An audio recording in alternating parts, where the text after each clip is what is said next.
Ahí largamos. Esto es solo una vuelta más. Y vamos a decir que el hecho de que no se hablen de algunas cosas no significa que esas cosas ya no estén ocurriendo. Me refiero a que el gobierno, algunos problemas gravísimos, llega tarde, hace que va a resolver, amaga, ladra fuertemente y después no resuelve nada. Vamos a quizás lo más grave de todo. Rosario. Todos los reflectores puestos sobre lo que ocurre en Rosario, en Santa Fe en general, la ráfaga de metralla, una división balaceras. Piensen ustedes, hay una división balaceras porque es moneda corriente. Balearon el supermercado de la familia política de Messi y parecía que ahora sí, era todo tan grave, había circulado por el mundo la noticia, ahora sí iba a haber van a detener el crimen en Rosario.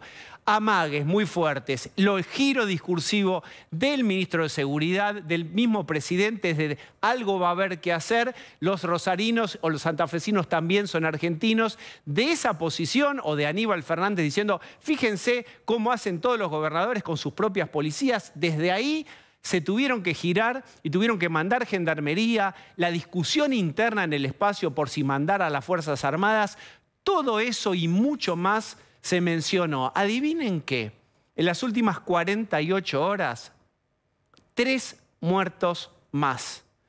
Quiero decir, a pesar de todas las promesas, a pesar de todos los amagues, de todo lo que se dijo que se iba a hacer en Rosario, nada detiene a quienes consideran que ese ya es territorio ganado, ese es su territorio, son los narcos. Héctor Gambini le puso números en los últimos 10 años, 2.500 muertos. Bueno, 3 más en las últimas 48 horas. Cambio de tema. La ola de calor sigue produciendo cortes de luz. La semana pasada estábamos todos los medios con eso, con los cortes de luz. Bueno, por supuesto rota el interés hacia otras cosas, pero los cortes de luz, por ejemplo en el día de hoy, siguen afectando a, y escucha bien, 100.000 usuarios. La mayoría de Edesur y una partecita de Edenor. Capital, casi en el barrio que quieras, y por supuesto área metropolitana con urbano también. ¿Vos te acordás? Las grandes amenazas, vamos, expropiese Edesur, los amagues, las multas millonarias, todo se iba a hacer ahí, que la empresa ya estaba vendiendo, que no podía volver a pasar, que había sido un sabotaje, que los pastizales, que los campos donde se quemaban en realidad eran relacionados, porque todo tiene que ver con todo, con un concejal o alguien del PRO. ¿Ustedes recuerdan cómo retorcieron argumentos hasta tratar de unir la línea de puntos y echarle la culpa al gobierno anterior también? Bueno, todo eso sigue sin resolverse. Y adivinen que hay, insisto, 100.000 usuarios que no tienen todavía luz en Capital y área metropolitana. Y cierro con esto, 100.000 usuarios no es 100.000 personas, 100.000 usuarios cada casa. A lo mejor hay 2, 3, 5 personas y todas ellas están en el medio de esta ola de calor que todavía tiene unos días más para transcurrir sin respuestas. Ladra mucho, muerde poco todavía el gobierno con eso. Y quiero cerrar con esta cuestión. Hubo un día que va a quedar para la anécdota porque es tragicómico, donde con un casco imaginario en la cabeza y a lo mejor un escobillón en lugar de una escopeta, un presidente dijo, el viernes largamos la guerra contra la inflación. ¿Lo recordás? Que todo el mundo dijo, che, la guerra se hace, no se anuncia. Pues bien, mañana van a dar la inflación. Y la inflación va a ser probablemente del 6%. Estamos hablando de un anualizado de más del 100%. Por razones que la ciencia trata de develar, Sergio Tomás Massa había dicho que para abril iba a empezar con 3. Hay que ponerse la soga al cuello. Y se puso la soga al cuello. Como ustedes ven, batalla perdida. Mañana van a dar un número terrible que nos pulveriza a todos. Bienvenidos. Voy a saludar a Cecilia Uflen. ¿Cómo le va? Pablo de León. ¿Cómo te va? Osvaldo Bazán. Buenas noches. Lucía Salinas. ¿Qué tal? Buenas noches. Quiero empezar por otra noticia importante. El Fondo Monetario Internacional, como Santa Rita, te da y te quita. Ceci. Sí, finalmente apareció un esperado comunicado del Fondo Monetario Internacional, porque acordate que desde el Ministerio de Economía hace como 15 días que habían anunciado que un lunes se anunciaba el cambio de las metas que ya estaba acordado y resuelto con el Fondo Monetario. Bueno, tardó 15 días, pero apareció un lunes, apareció hoy a la tarde el comunicado del Fondo Monetario anunciando que le pide... Atención, que le pide al board, que le pide a los accionistas, los técnicos del fondo, lo que hacen los papeles, los que llenan el Excel, le piden al directorio, a donde están sentados todos los países, que voten un cambio de las metas de reservas que tiene que acumular el Banco Central. Hasta ahí la parte buena. Si querés una línea más política para Sergio Massa, un respaldo al canje de la deuda que tanta polémica generó en la Argentina. Después de eso, todo un Fondo Monetario más Fondo Monetario que nunca, diciéndole a la Argentina que tiene que subir la tasa de interés, que el tipo de cambio no se puede atrasar, por lo tanto quiere decir devaluación. Y atención con esto, muy duro con el tema del gasto público, pidiéndole a la Argentina recomposición de tarifas y ajuste del gasto social, que dice la regresividad, cuestiona la regresividad de tanto el ajuste de los subsidios tarifarios como del gasto social. Pide ajuste, le pone fechas. Esto es muy importante porque es distinto a lo que hay en la media de los comunicados del fondo, que son comunicados recontraacordados. Le pone fecha al próximo ajuste de tarifas. Dice los usuarios residenciales de segmentos más altos en mayo tienen que tener otro ajuste y los comerciales antes de fin de año tienen que tener otro ajuste tarifario. Quiere decir, basta de este show o esta fiesta de los subsidios. Hay que seguir ajustando el gasto social de manera mucho más ordenada y prolijando el gasto social.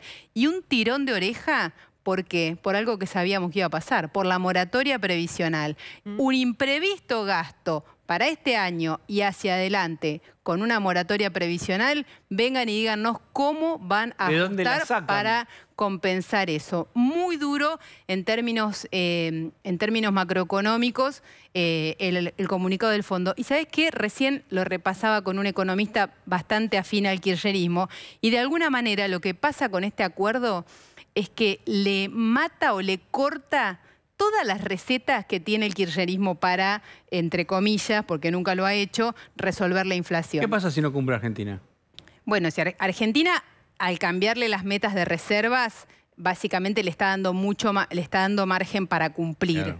Ahora, también es cierto que le está diciendo, yo te voy a dejar cumplir con este objetivo por la sequía, pero tenés que hacer todo lo otro. ¿Y si no? Si Argentina no cumple, el fondo no desembolsa la plata y si el fondo no desembolsa la plata no tenés cómo pagarle al fondo. Acordate que esa es una calecita. El fondo te da un préstamo para que le pague su cuota. Es como, recién se lo explicaba el taxista que me trajo hasta acá, como cuando el banco te ofrece un crédito personal para pagar la tarjeta de crédito. Digamos, te da una plata, pero no te la quedás vos en el bolsillo, o sea, te tenés que devolver.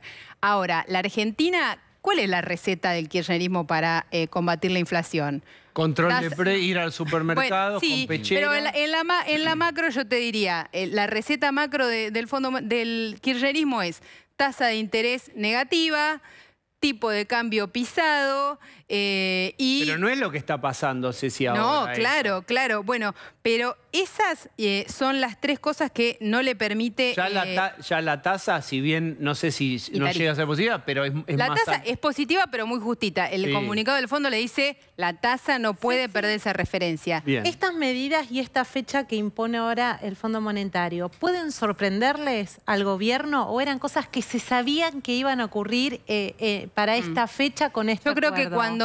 Yo creo que cuando empezó esta conversación y teniendo dimensión del impacto de la sequía, que la verdad es muy fuerte, claro. Y el gobierno pensó que iba a tener un poco más de margen en cuanto que le iba a cambiar la meta de reservas.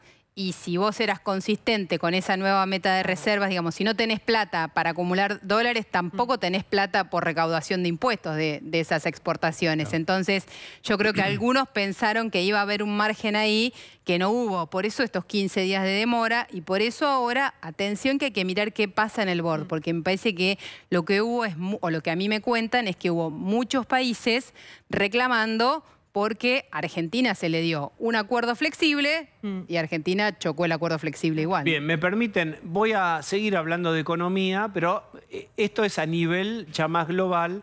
Biden, el presidente de Estados Unidos, hoy tuvo que salir a hablar a todo Estados Unidos, a todos los americanos, y a intentar llevar tranquilidad, porque un banco muy importante de la costa oeste de Silicon Valley, de Silicon Valley Bank, está en serios problemas. Hay otro banco más que tiene problemas muy grandes y hay todo un fantasma de que pueda caer el sistema o gran parte del sistema y que los depositantes no puedan recuperar sus ahorros. Sí, así como lo escuchás. Como se teme una crisis muy grande y parece lejano, pero está muy fresco, el 2008 con la caída de Lehman Brothers, hay mucha incertidumbre en Estados Unidos con el sistema bancario. Vamos a hablar con Mauro Roca, que es director de TCW Group, fondos de inversión en Estados Unidos, a ver si nos explica qué es exactamente lo que está pasando y si puede afectar a otros países y concretamente a la Argentina. Mauro, ¿cómo estás? Hola Diego, ¿cómo estás? Muy bien desde acá. ¿Qué pasó? Bueno, como pasan siempre estas cosas, ¿no? Son inesperadas, pasan en los lugares más inesperados y en el momento más inesperado. En este caso es un caso puntual de bancos que han estado expuestos a toda la burbuja del sector tecnológico. En este caso particular, el que vos mencionabas, Silicon Valley Bank, es un banco de acá de la zona de Silicon Valley, del norte de California, que entre sus clientes tenía grandes compañías tecnológicas o relacionadas al mundo tecnológico, sobre todo estas compañías que se llaman de Venture Capital, que son los intermediarios de capital que invierten en estas compañías y también con cierta relación al mundo de las criptomonedas. Entonces uno de los problemas que tenía que primero tenía una base de depósitos muy concentradas, institucionales, muy poco de inversores, de depositantes individuales. Segundo, dado esta burbuja que se dio durante todos estos años de tasas muy bajas en este sector, tuvieron una captación de depósitos muy acelerada y invirtieron esos depósitos con medidas de riesgo laxas. En particular, invirtieron en bonos de larga duración. Y cuando la Reserva Federal empezó a subir tasas, claro, esos bonos empezaron a perder valor, ¿no? Y como pasa en estos casos, hubo un incipiente retiro de depósitos, sufrieron un tema de liquidez y entonces se cayeron muy rápido, en unos días, en unas horas, y por lo tanto por eso tuvo que intervenir el Tesoro de Estados Unidos y la Reserva Federal. Hay peligro de, voy a decirlo así, de contagio con muchos bancos más, porque quiero decir, la tasa de interés se venía subiendo, puede ocurrir con muchos otros bancos que también tuvieran bonos en tasas más fijas y que también quisieran salir a la tasa de interés que va subiendo. Sí, en términos técnicos, la situación es muy particular que afecta a este banco, probablemente a otros bancos chicos, en una situación muy particular. Claramente no afectaría a bancos grandes, más importantes en el sistema. Pero ¿por qué la reacción de la Fed y del Tesoro, que creo que fue muy acertada? En este caso lo que importa es el temor, ¿no? Claro. Un temor a corrida puede llevar a los depositantes a retirar sus depósitos y como todos sabemos, los bancos, por más cubiertos que estén, no tienen la totalidad de depósitos porque prestan una buena parte de ellos. El sistema está muy líquido, muy sólido en Estados Unidos y es un tema muy puntual, pero está muy bien reaccionar para evitar un problema mayor. Bien, vamos a ser ombliguistas. ¿Puede afectar a otros países y concretamente a la Argentina en algo? Yo diría que no. En Argentina claramente que no. Argentina está totalmente desligada de los mercados internacionales. Si lo ves de esa forma es algo positivo, pero claramente Argentina no. Se puede preguntar otros países más integrados. Como pasa en estos casos, cuando pasa un temblor, uno siente el primer temblor pero sabe que puede haber una réplica inesperada en cualquier momento. En este caso, con los elementos que hay a la vista, no parecería ser que fuera a expandirse, pero se sabe que hubo una burbuja muy importante, como ya nombré las tecnológicas. Hay muchas dudas sobre las firmas de private equity, que son firmas que reciben capital para invertir en empresas, transformarlas. Hay muchos sectores que no han estado regulados como deberían haber estado regulados, y justamente eso es lo que deja a la luz este episodio. Primero, el tema es que ellos podían mantener estos bonos sin valuación de mercado. Eso llevó que al momento de liquidarlos realizar una pérdida que no estaba en los libros. Y segundo, en ningún momento los reguladores observaron que este banco ya estaba en problemas hace varios meses. Pero Mauro, te llevo al otro gran problema, y ahí sí Argentina queda afectada porque tiene deuda, es la tasa de interés. Biden viene para combatir la inflación, que es gigante en Estados Unidos. Obviamente a nosotros no nos asusta, pero ese 8%, 6, 8, 9% de inflación es tremendo para Estados Unidos, y para eso vienen subiendo la tasa de interés para intentar frenarla. Ahora, cuando levantan la tasa de interés, bueno, pueden desestabilizar justamente este sistema. Ahí hay un equilibrio que van a tener que encontrar. Exactamente, eso es prácticamente lo que se ha venido cuestionando el mercado hoy.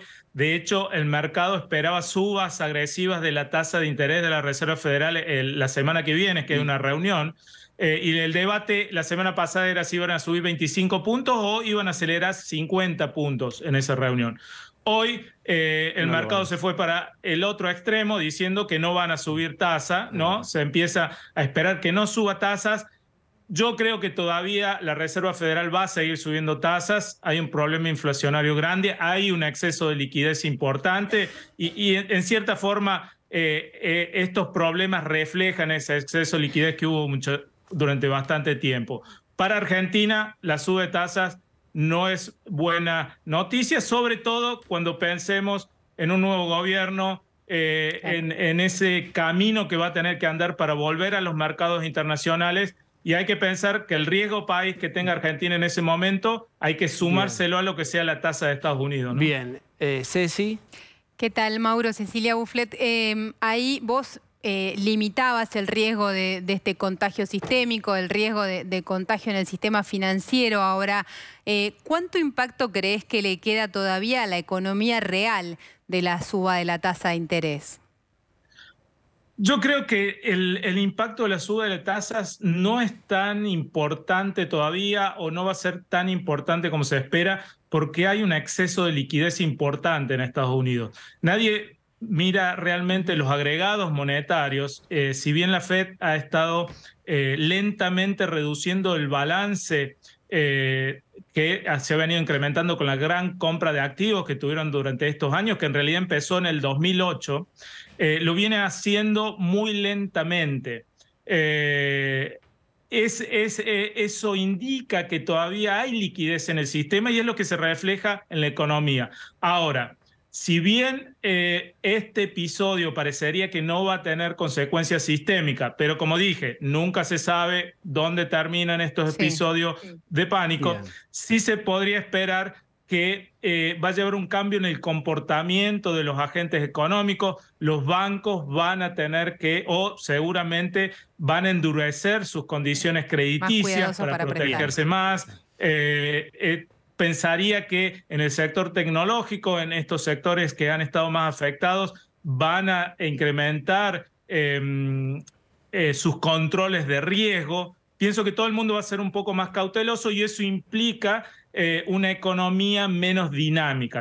Esto se sumaría a la tasa de interés, y es lo que pasa generalmente cuando hay estos episodios de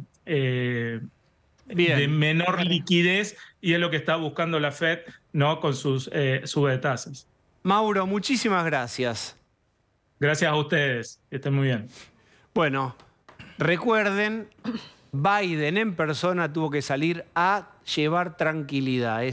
Por lo tanto, lo transforma esto en un tema global. No, Bueno, vamos a un desastre en aterrizar. la bolsa de todo el mundo, los Sí. bancos cayeron, algunos de las acciones de los bancos cayeron más de 10 puntos, sobre todo hoy más castigada Europa, porque ya el viernes había sido muy duro para Estados Unidos. Pensá que este banco, el Silicon Valley Bank, el gobierno salió a decir, todo el que tiene un depósito lo va a cobrar de hasta $250.000, pero hay que ver qué pasa con las empresas que tenían ahí su nómina salarial para pagar, ¿no? Digamos, el impacto en la economía real se va a sentir. Bien, aterrizamos ahora con el dron imaginario en la 9 de julio.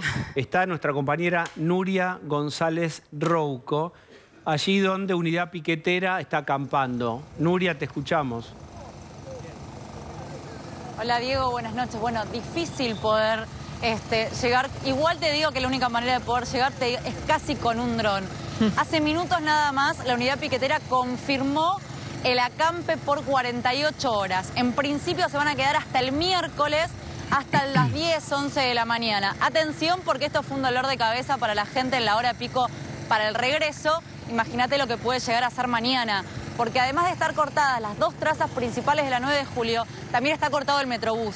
Así que atención a aquellas personas que necesiten tomarse el colectivo, tengan en cuenta que el Metrobús está cortado. Y esta es la imagen que se empieza a ver ahora, ¿no?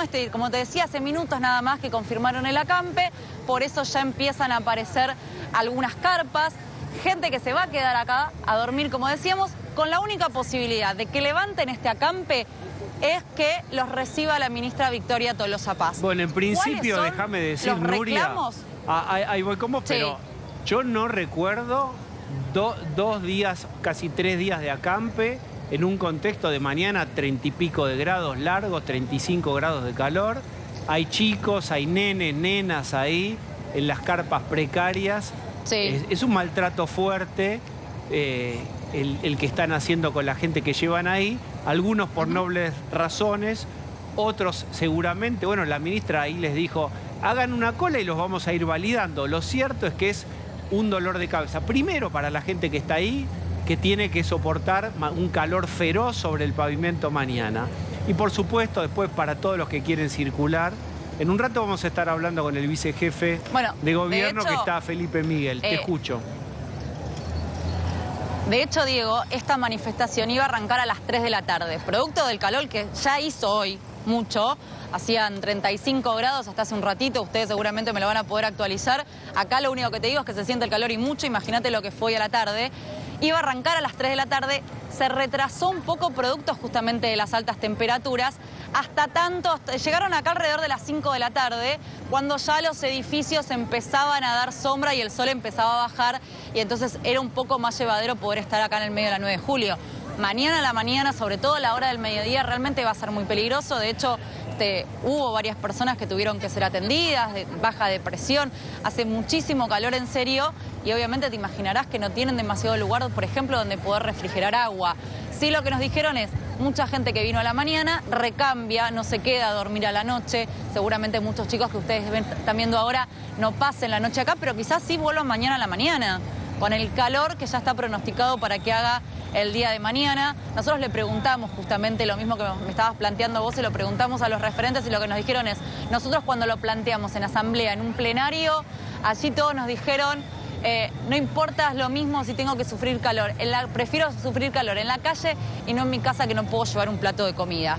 Palabras más, palabras menos, ese fue el resumen a esta pregunta que vos planteabas, entendiendo siempre desde las organizaciones sociales. Esto es lo que planteaban hoy más temprano cuando nosotros hablábamos del calor. Ahora te digo que hay una brisita y está un poquito más soportable, pero lo cierto es que seguramente mañana sea un día agobiante nuevamente, con mucha gente en la calle, acá en el medio de la 9 de julio, e insisto con esto, si no los recibe Tolosa Paz, se quedan hasta el miércoles a la mañana. Bien, gracias Nuria. En un ratito vamos a estar con el jefe de gabinete de la ciudad, con Felipe Miguel, a ver qué armas tiene la ciudad, qué herramientas a disposición, a ver si se puede despejar o no. El Metrobús también está cortado. En un momento había negociación y el Metrobús quedaba libre. Miles de personas usan esa línea de Metrobús yendo para el sur o hacia Retiro. Bueno, eso también está cortado. ¿Pablo? Bueno, esta es una protesta de Unidad Piquetera. ¿Qué es Unidad Piquetera? El Polo Obrero, el brazo piquetero del Partido Obrero y algunas agrupaciones libres del sur, MST, Teresa Vive. Está claro que esto es una protesta de la izquierda, que tiene partidos políticos, que está discutiendo planes que ellos manejan. Entonces, cuando el Ministerio de Desarrollo le pide validar la identidad con estos planes, no van a validarlo. Entonces esos planes se caen. En otra época, algunos ministros los dejaban pasar para no tener un conflicto. Acá claramente Tolosa Paz ve que tiene rédito político, entonces se le planta. Y hay un hecho que lo podemos ver. Camiones, equipo de sonido, carpas todas prolijitas iguales. Hay un aporte claramente de las agrupaciones políticas. Vuelvo a insistir, el Polo Obrero que maneja Beliboni es una organización política que ni siquiera respeta a lo que pasa porque, lo que vos decías recién, el Metrobús lo usan los trabajadores, no los terratenientes ni Joe Lewis. Entonces me parece que acá hay un detalle que habría que tener en cuenta. Y lo último que digo es, ningún ministro negocia con la calle cortada. Esto es absurdo. Tolosa Paz ni nadie los recibiría en estas condiciones. ¿Sabes cuál es el dato ahí también? Esto que mencionaba Pablo de no van a validar los datos, que era un poco lo que hoy reclamaba la ministra Tolosa Paz. Lo que la justicia puso en duda, lo que hay que recordar es que Victoria Tolosa Paz está siendo investigada por los planes sociales, es que los planes sociales, todas las personas que eran beneficiarias de los mismos, no todas estaban tan al tanto de ese beneficio económico y que era tercerizado el manejo de ese dinero. Y esto me parece que es un poco lo que el Ministerio de Desarrollo Social, con la lupa de la justicia puesta encima, está tratando de ordenar, de encauzar un poco. Bien, está con nosotros Toti Flores. Hola, Toti. ¿Qué tal? ¿Cómo le va? ¿Cómo observas esto de la validación de los planes? ¿Hay 100.000 planes que hay que validar? Mirá, nosotros en la cooperativa La Juanita tenemos lo que se llama un punto digital que viene de la etapa anterior, del gobierno anterior, donde se validaban también identidad. No todo el trámite solamente era para validar identidad y el resto lo tenía que hacer el beneficiario con la propia organización donde trabajaba. 2000 y pico se hicieron durante toda esta etapa. Eso es una tarea voluntaria que hacen los compañeros de ahí. No reciben ningún tipo de ayuda del Estado. Es decir, había un punto digital que se usa para los posteos digital, todo eso. Y el problema que tenían fundamentalmente era, no conocían dónde trabajaban algunos. La organización tenía la contraseña de su mail donde tenía que hacer el trámite para validar eso y responder algunas preguntas. Lo cual quería decir que mucha de esa gente no respondían a la organización. Nosotros indagando un poco más, decía, no, yo me fui porque no quería ir a los piquetes. Y decía, bueno, pero tenés que ir ahí porque si no, no te validan. ¿Qué es lo que pasa? ¿Qué pasa con estos 100.000 que no están validados? ¿Cuál es tu hipótesis? ¿Qué pasa ahí? Yo creo que son las personas que no responden a las organizaciones, ni del oficialismo ni de la oposición. Entonces quedan colgados en el aire. O sea, existen. Existen. Hay que ver cuántos terminan o cuántos terminan siendo, ¿no? Porque primero se anunciaron 150.000, después se les hizo un recorte del 50% en el pago para ver si ahí aparecían las personas con el reclamo y se habló de 80.000 y hay que ver efectivamente cuántas terminan siendo. Muchos de los que van a reclamar, que se dieron cuenta o se enteraron cuando les llegó el pago del 50% del potencial en lugar del total, pertenecían, por ejemplo, a Patronato de Liberados y a casos de violencia de género. Dos sectores que no tienen ninguna contraprestación, dos lugares donde se ha dado mucho potencial de trabajo sin ningún tipo de contraprestación y sin ningún tipo de información y de control después de esa persona. Entonces no tienen contacto y se enteran recién cuando cobran la mitad. ¿Pero qué hay sobre Beliboni y sobre toda esta gente que está ahí? ¿Tienen razón o no? ¿Por qué van? ¿Por qué van? Yo creo que estaban pidiendo más planes y eso me parece que es el centro y no hay más. Y eso me parece que es lo que hace movilizar detrás de que no nos dieron, porque es fácil. Si vos tenés 6.000, 7.000 planes, que puede ser que lo que tenga que no está validado, lo llevás y no tenés problema. Lo hacíamos nosotros, digo, no es problema. Y el otro tema que subyace me parece que es el tema político. Ustedes conocen mi vida de piquetero allá por los 90. Nunca veníamos al centro de la ciudad porque no tenía ninguna razón si queríamos crear conciencia en los compañeros, que era importante la lucha, el estar desocupado es un estigma muy fuerte. Y generalmente los piquetes son masivos cuando la condición social es dramática. ¿Qué quiero decir? Con este calor, todos dicen, ¿cómo viene la gente? Primero, los que vienen presionados. Pero también es interesante decir que muchas veces se viene al piquete porque se está mejor que en su casa. Conseguís ahí el cigarrillo, podés tomar el mate, construís de alguna manera esa relación comunitaria que lo perdés cuando no tenés nada. Y eso hace que estos piquetes sean masivos, pero hay detrás de una intencionalidad que para un montón política. De esa gente es mejor estar ahí que estar en su casa. Así es, mucha gente sí, pero el centro es la cuestión política. Nuria, que estaba ahí, decía, hablemos de esto un minuto, que decía, bueno, lo votaron en asamblea cuando le dijeron, ¿quieren ir? Y todos sabiendo el calor, el pavimento, etcétera, dijeron, sí, vamos igual. ¿Cuál es la lógica en estos lugares? ¿Es eso que vos decís? Sí. En estos lugares, la levantada de la mano significa que si votás en contra te lo cortan, digo. Y así es el clientelismo en el Partido Justicialista. Y también, la asamblea no es un lugar de oposición. No, generalmente hablan los dirigentes, proponen y la gente hay que levantar vota. La mano. Y hay que levantar la mano, ahí hay que tener valentía para hacerlo. Cuando eso sucede hay que estar preparado porque hay un sector que seguramente está queriendo romper. Y el otro tema tiene que ver también que muchas veces se vota con los pies, como se dice en el conurbano, ¿no? Vos no te enfrentás al dirigente, empezás a irte despacito, digamos, ¿no? Y vas vaciando la reunión. Es la única manera de entender. Pero esta cuestión de la política, yo creo que es lo que intentan hacer. Y en esto no creo que sea solamente una cuestión del Partido Obrero. ¿Qué hay? ¿Por qué se endurece Tolosa Paz? A mí es una intriga que tengo. A ver. Para que el piquete venga al centro de la ciudad y que de alguna manera cause un gran malestar en el centro de la ciudad. No lo hacen en La Matanza. Pero si ya venía igual a la ciudad. Bueno, pero ese le dio resultado también para que la gente tenga una postura. Pero a ver si entendí. Vos decís que se endurece a propósito para complicarle la vida a los porteños. A los porteños porque a Larreta. A Larreta, pero no, a los porteños también, porque ha habido una política en las últimas presentación de la iniciación de las sesiones, por ejemplo, en el Congreso Nacional, en la provincia de Buenos Aires y también en La Matanza, ya electoral.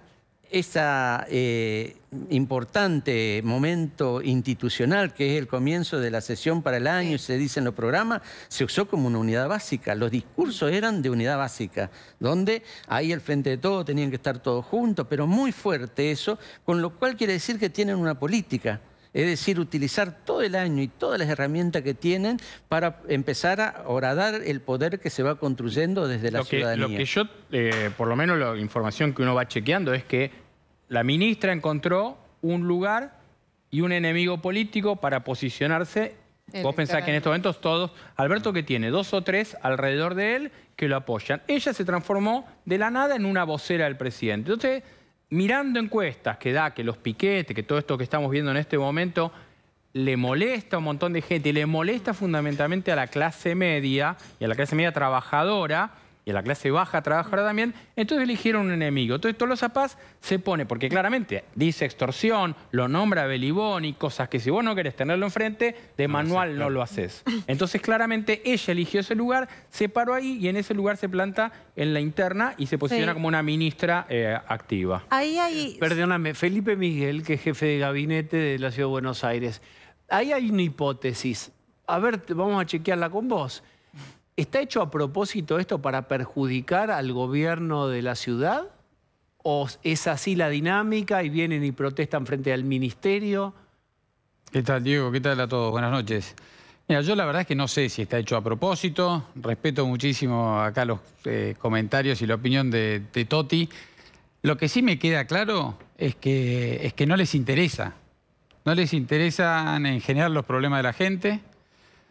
Vos fijate que lo que está pasando en Rosario, la gravedad que tiene, y no les interesa hace años. Imagínate lo que les va a interesar un piquete acá en la 9 de julio, que obviamente les resulta cómodo, porque el 90 y pico % de los reclamos que hay en la Ciudad de Buenos Aires son reclamos al gobierno nacional. Todos, todos. Y sin embargo, se hacen acá en la Ciudad de Buenos Aires, complicándole la vida, por lo menos a un electorado que les es esquivo, ajeno, que no les es amigable, y eventualmente a un candidato presidencial que también es adversario. Vamos al punto, que es, no sabemos si van a negociar y si van a levantar el corte, pero si sigue esto hasta el miércoles, ¿van a tomar alguna medida? ¿Está todo cortado, incluso el Metrobús? A ver, nosotros vamos a seguir trabajando para liberar el Metrobús, para liberar las arterias laterales. Ahora, con este tipo de manifestaciones, y ustedes lo mostraban también en las imágenes, con chicos, ahí está, con este calor, la verdad, y durante el día había todavía incluso más gente. Liberar esto no se puede. Liberar esto es un problema. Porque, ¿por qué no se puede? Porque esto, para liberar esto, ¿qué imaginás, Diego? Esto es con mucha policía. Policía que, además de ser mucha, que no es que vas a llegar ahí, vas a decirle, bueno, muchachos, es hora de volver a casa, y entonces se levanta el piquete y se van. Es mucha policía con situaciones de tensión, de fricción, mujeres, chicos, el calor, la inestabilidad. Es posible que sea necesario usar algunas herramientas. Pues digo, cuando uno pide, hay que sacarlos, hay que tener conciencia. ¿Qué es? Están pidiendo que se use la fuerza pública, los gases, que se tiren gases ahí con chiquitos, con mujeres, que no se sabe cómo puede desencadenarse eso. Entonces, eso por un lado. Pero por otro lado... Pero sí. Felipe, hasta llegar a los gases que nadie quiere, hay chicos... pero por eso es la verdad, nadie quiere eso. Bueno, pero hasta llegar ahí, no hay una instancia intermedia, no hay, vamos despejando el Metrobús, no se puede hacer eso. Y eso lo hacemos permanentemente, Diego, permanentemente. Bueno, está cortado, no. Pero por eso, es que no funcionó. Entonces estás haciendo esa instancia, vos me estás diciendo, antes llega a lo otro. Y bueno, antes llega a lo otro, haces esto. Ahora la decisión es... ¿paso a lo otro o no paso a lo otro? Te voy de vuelta. Felipe, vos recién decías, intentan perjudicar a un hombre que es precandidato presidencial. Vos lo decías, claramente vos decís que están tratando de perjudicarlo a Larreta. Ahora, los ojos están puestos en Larreta, en la discusión que hay política este año, en cómo resuelve este tema. Entonces me parece que hay un sector de la sociedad que dice, ustedes gobiernan la ciudad, cierren los puentes, controlen los trenes, hagan algo. O sea, en ese sentido es... ¿cómo lo van a resolver si son gobierno nacional? Exactamente. A ver, probemos con esto, a ver si serían capaces. Diego, esa es la pregunta. Sí. Esa es la pregunta, Pablo. ¿Cómo lo van a resolver si son gobierno nacional? Sí. Porque esto no se resuelve desde la ciudad, todos los problemas que se generan desde el gobierno nacional de pobreza, de inflación, de falta de trabajo, de un manejo de los planes sociales incluso, absolutamente descontrolado.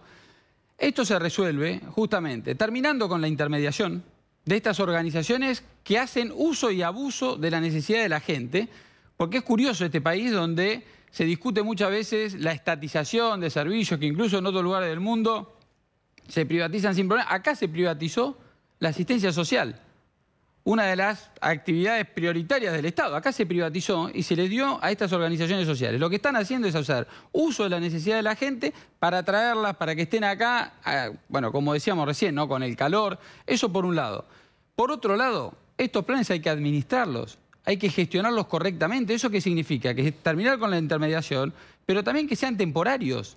Los planes son para ayudar a que la gente atraviese una etapa de necesidad. Si aún con toda la regularización que ustedes plantean si fueran gobierno, si aún con todo eso hay cortes, ¿cómo resolverían? Es que nosotros trabajamos en muchísimos cortes.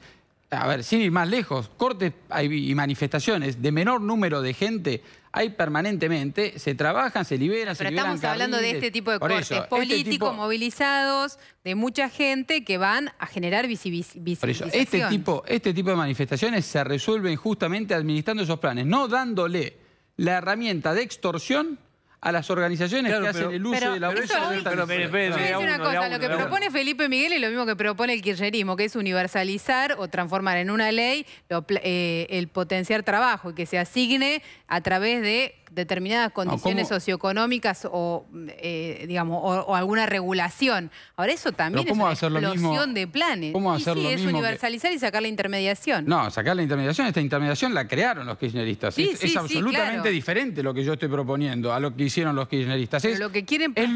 Bueno, lo que quieren o dicen que quieren ahora, después de 20 años de historia de kirchnerismo, yo ya no lo sé y lo pongo en duda. Yo es lo parte que digo de la pelea con el resto de las nosotros tienen que sociales. ser, los planes tienen que ser sin intermediación, tienen que ser temporarios y tienen que tener una contraprestación. Contraprestación que significa cumplir con ciertas exigencias, como por ejemplo lo planteamos ya y lo estamos llevando adelante, el tema de la regularidad de los chicos en las escuelas.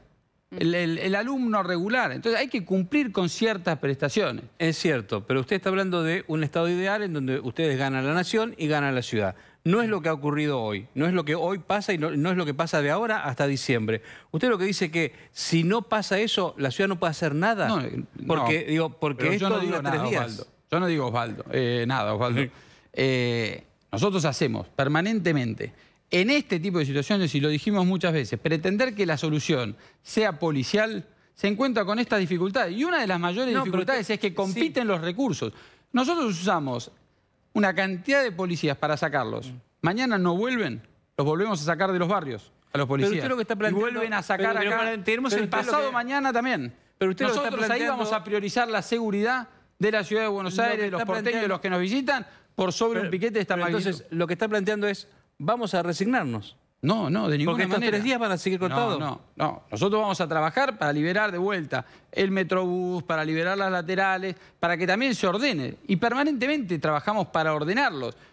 Hoy llegamos a un extremo de un acampe y por eso vamos a seguir trabajando durante toda la noche. Tuvimos que estar ahí con SAME también para cuidar a los chicos.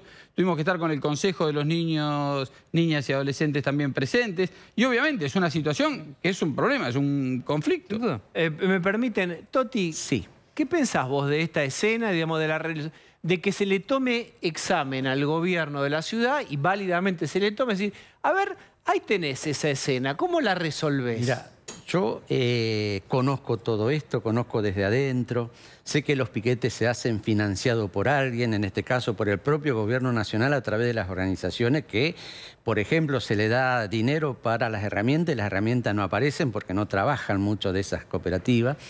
En el 2001 también el financiamiento fue hecho por la provincia de Buenos Aires, nuestros piquetes donde estaba Delía, Alderete y yo ahí en Casanova. La comida te lo traía de la provincia de Buenos Aires o algún sindicato. Digo, así se financia, si no, no hay vuelta, no hay ningún piquete. Entonces la gente viene y se lleva una bolsa de comida. Digo, si por una bolsa de comida pasan esto, sí, porque están en esa situación. Pero hay un ejemplo, Jujuy. Yo estuve muchas veces en Jujuy, estuve en Alto Comedero, que era el barrio de Milagro Sala. Sí. Estuve muchas veces conversando con ella. Había una organización paraestatal en Jujuy y que prácticamente era un cogobierno. Todo pasaba. La conozco a Milagro Sala en una invitación que me hace la Cámara de Industriales Metalúrgicos y el presidente de la Cámara me lo presenta a Milagro Sala. Yo fui a Alto Comedero con ella, una organización militar, porque también tenía el reclutamiento de todos los sectores marginales. Ella los sacaba de la cárcel para hacer su guardia de seguridad. ¿Qué pasó? Vino Morales, hizo intervenir a la justicia, le sacó la intermediación y se acabaron los piquetes. Yo no me acuerdo. Jujuy, toda la semana había un piquete, pero piquete grosso. Sí. Todo cortado, no era... sí. Y eso me parece que es lo que hay que hacer, pero con una decisión en el momento preciso. Pero eso significa que algunos vayan presos, porque Milagro Sala fue preso. Pero por supuesto, porque dentro de eso se cometen... Pero es muy bueno esto que cuenta Toti. Es muy bueno esto que cuenta Toti, porque está contando un detalle de justamente cómo es que se terminan estas organizaciones que usan el abuso. Y por ejemplo, yo te doy fuerzan a la gente más a su necesidad. No se necesita para que intervengan, si hay un delito, que intervenga el gobierno de la ciudad. Es un delito que pueden actuar los fiscales de oficio. Sí. No se hace. ¿Y acá cómo juega la justicia? Bueno, depende en cada situación puntual. Depende si hay resistencias a la autoridad, si no las hay, si hay algún... En general, con el tema del corte, por el corte... Sí. No hay una percepción de que eso constituya un delito. Pero ahora, Felipe, perdón, yo quiero volver al corte, creo que era de la Richeri por los cortes de luz de hace unas semanas. De Lepiane, sí. De Lepiane. Y ahí la policía vino, armó, dialogaron con un señor que era el representante de los vecinos, pero fue la policía y en un momento se despejó la autovía. Sí. No hay forma de hacer esto sin lastimar, sin esto, sin... No hay forma. Cada vez que hay forma, lo hacemos. Como vos estás dando un buen ejemplo, en Delepiane. En Delepiane hubo un tiempo para el diálogo, sobre todo teniendo en consideración que eran vecinos que estaban sufriendo la falta de luz durante un tiempo exagerado. De hecho, hoy justamente tuvimos una reunión con Edesur para evaluar la situación, para ver cómo se reforzaban en los barrios que más están sufriendo esta falta de inversión por parte del Gobierno Nacional o la exigencia del cumplimiento de esas inversiones.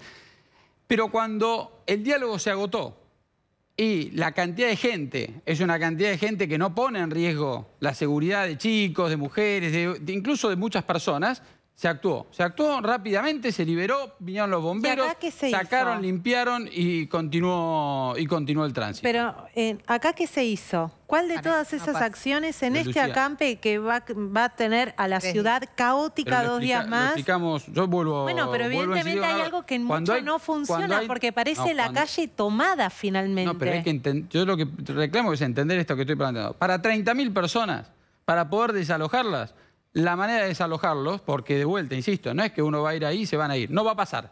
Eso no va a pasar. Entonces, lo que me estás planteando es eso. Que vayamos, yo no dije que vayamos con los palos, que vayamos con los gases y que los saquemos. No pongan mis palabras que yo no pronuncié, porque yo no le dije que vaya con los palos ni desaloje. Entonces lo que estoy preguntando es qué se hace para garantizar el orden. Cuando es un número de gente que permite hacer ese trabajo, actuamos lo más rápidamente posible y tratamos de garantizar o garantizamos la circulación. Cuando se producen este tipo de manifestaciones, con este volumen, este número de gente, nos encontramos con esa dificultad y trabajamos de diferentes maneras. A ver, permítame, voy con Nuria. Ahora vuelvo, tenemos tiempo, tranquilos. Nuria, te escuchamos. Bueno, Diego, y continúa, como recién estaban hablando, ¿no? En principio esto va a seguir hasta el miércoles a las 10 de la mañana aproximadamente. Ese es el horario que están dando para levantar este corte, si es que Victoria Tolosa Paz no los recibe previamente.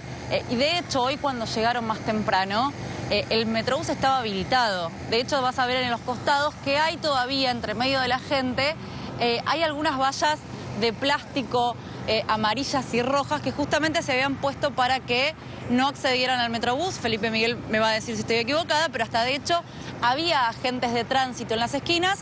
Y, por ejemplo, nosotros estamos en la esquina de Moreno y 9 de Julio, había un cordón con agentes de tránsito para controlar ese paso. A los pocos minutos que llegaron en este lugar, los propios manifestantes cortaron el Metrobús, fueron hasta ahí, haciéndose lugar entre medio de esas vallas de plástico, como yo te decía, tiraron esta soga que dividía Moreno del Metrobús y se pusieron ahí. De hecho, ahora están acampando en ese lugar, están haciendo una olla popular, están comiendo, pero que también fue un dolor de cabeza y una cuestión interna dentro de la unidad piquetera, porque entiendo que había sido parte de la negociación, o por lo menos lo que sucede habitualmente en las manifestaciones. El Metrobús trata de quedar liberado. Esta vez empezó así, pero finalmente, minutos después de que llegaran alrededor de las 5:30 de la tarde aproximadamente, el Metrobús también se cortó, y por la cantidad de gente que veo, seguramente va a seguir cortada durante toda la noche y también la mañana de mañana, que esto también le suma un dolor de cabeza, digo, porque era hoy mucha gente en horario pico, cuando trataba de salir de trabajar. Terrible. Claro, muchos salían de trabajar, se enteraban de que el Metrobús estaba cortado y preguntaban, ¿por dónde pasan los colectivos? ¿Cuáles son las nuevas paradas de los colectivos? Bueno, imagínate, además del calor, ¿no? Que ya venimos todos como arrastrando los pies con el calor que hace, y encima no poder encontrar la parada del colectivo, los cambios de recorridos. Bueno, un dolor de cabeza para muchos ya desde hoy a la tarde, y que, insisto, va a seguir por lo menos hasta el miércoles. Nuria, te pregunto por lo que llamaríamos la logística. ¿Pusieron baños, carpas? ¿Que hay algo en particular contra el calor, media sombra? Sí. Porque, digamos, ahora ya hay brisa y es de noche, pero mañana a partir de 8:30, 9 de la mañana va a dar un sol fuertísimo. Bueno, mañana a la mañana vamos a ver qué es lo que sucede. Ahora sí pusieron estos gazebos, que es donde están dando comida. Este gazebo rojo justo abajo del semáforo. Hay algunos gazebos, sí, donde las diferentes organizaciones están dando de las ollas populares, y después hay baños químicos, pero están aproximadamente a 1 cuadra, 2 cuadras de donde estamos nosotros acá trabajando sobre Moreno. Esos son los que yo veo. ¿Te acordás que en otras manifestaciones había esos baños en una carpa? Que en realidad no era un baño, digo, era una forma de decir, porque era un balde adentro de una carpa. Sí, un señor que traía una carpa y un balde y les cobraba, ¿te acordás? Exactamente, y les cobraba 100 pesos. Bueno, ese te diría que fue el primero en llegar. Antes de las 3 de la tarde, el horario que estaba pautada la manifestación, él estaba acá, pero sin embargo, la policía de la ciudad, junto con gente, con agentes que estaban, lo hicieron retirarse, se retiró, nunca más lo vimos, por lo menos por acá en las inmediaciones, pero sí pusieron esos baños químicos. Ahora, habrá que ver qué es lo que sucede mañana a la mañana, ¿no? Porque yo te decía, hoy ya arrancaron más tarde, esperando a que baje el sol y buscando la sombra de los edificios. Mañana a la mañana, acá en el medio de la 9 de julio, no hay nada que te pare el sol. Nuria, gracias. Felipe, ¿cómo administran estos baños? ¿Los pone la ciudad para que la gente no haga...? Parte de lo que decía Nuria es importante. Es una irresponsabilidad en esta situación, con esta ola de calor también, estar sometiendo a la gente a tener que pasar horas debajo del sol, bajo el calor.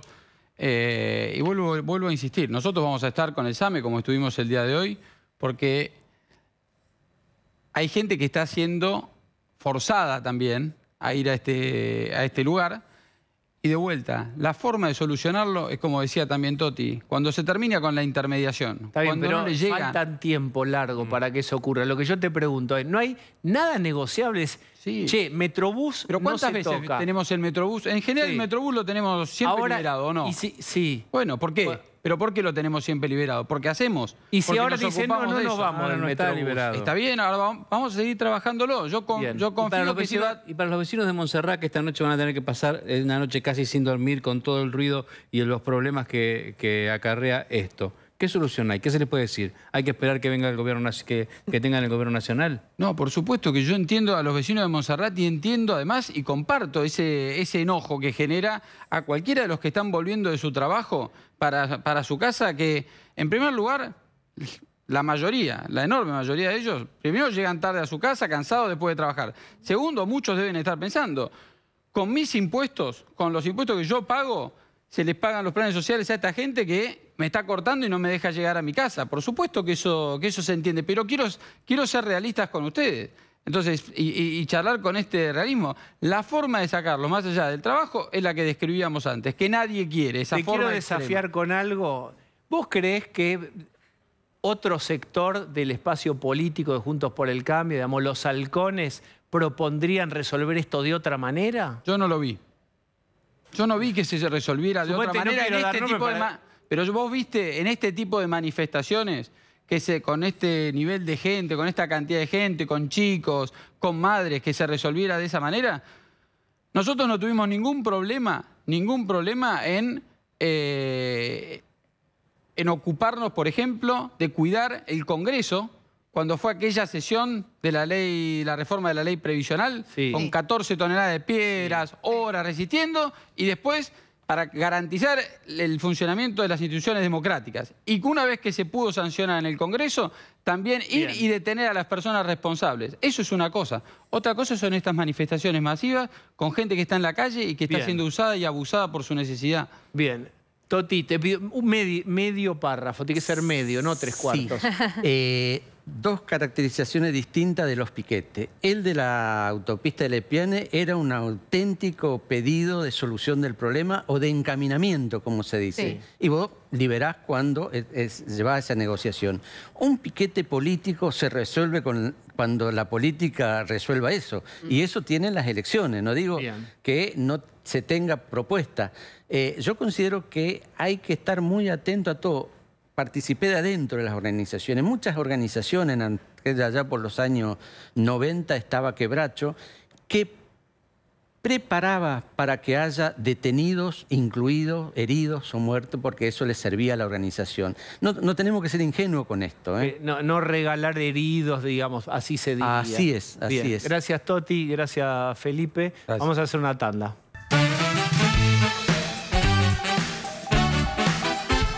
Muy bien, se suma Rolo Barbano. Hola, Rolo.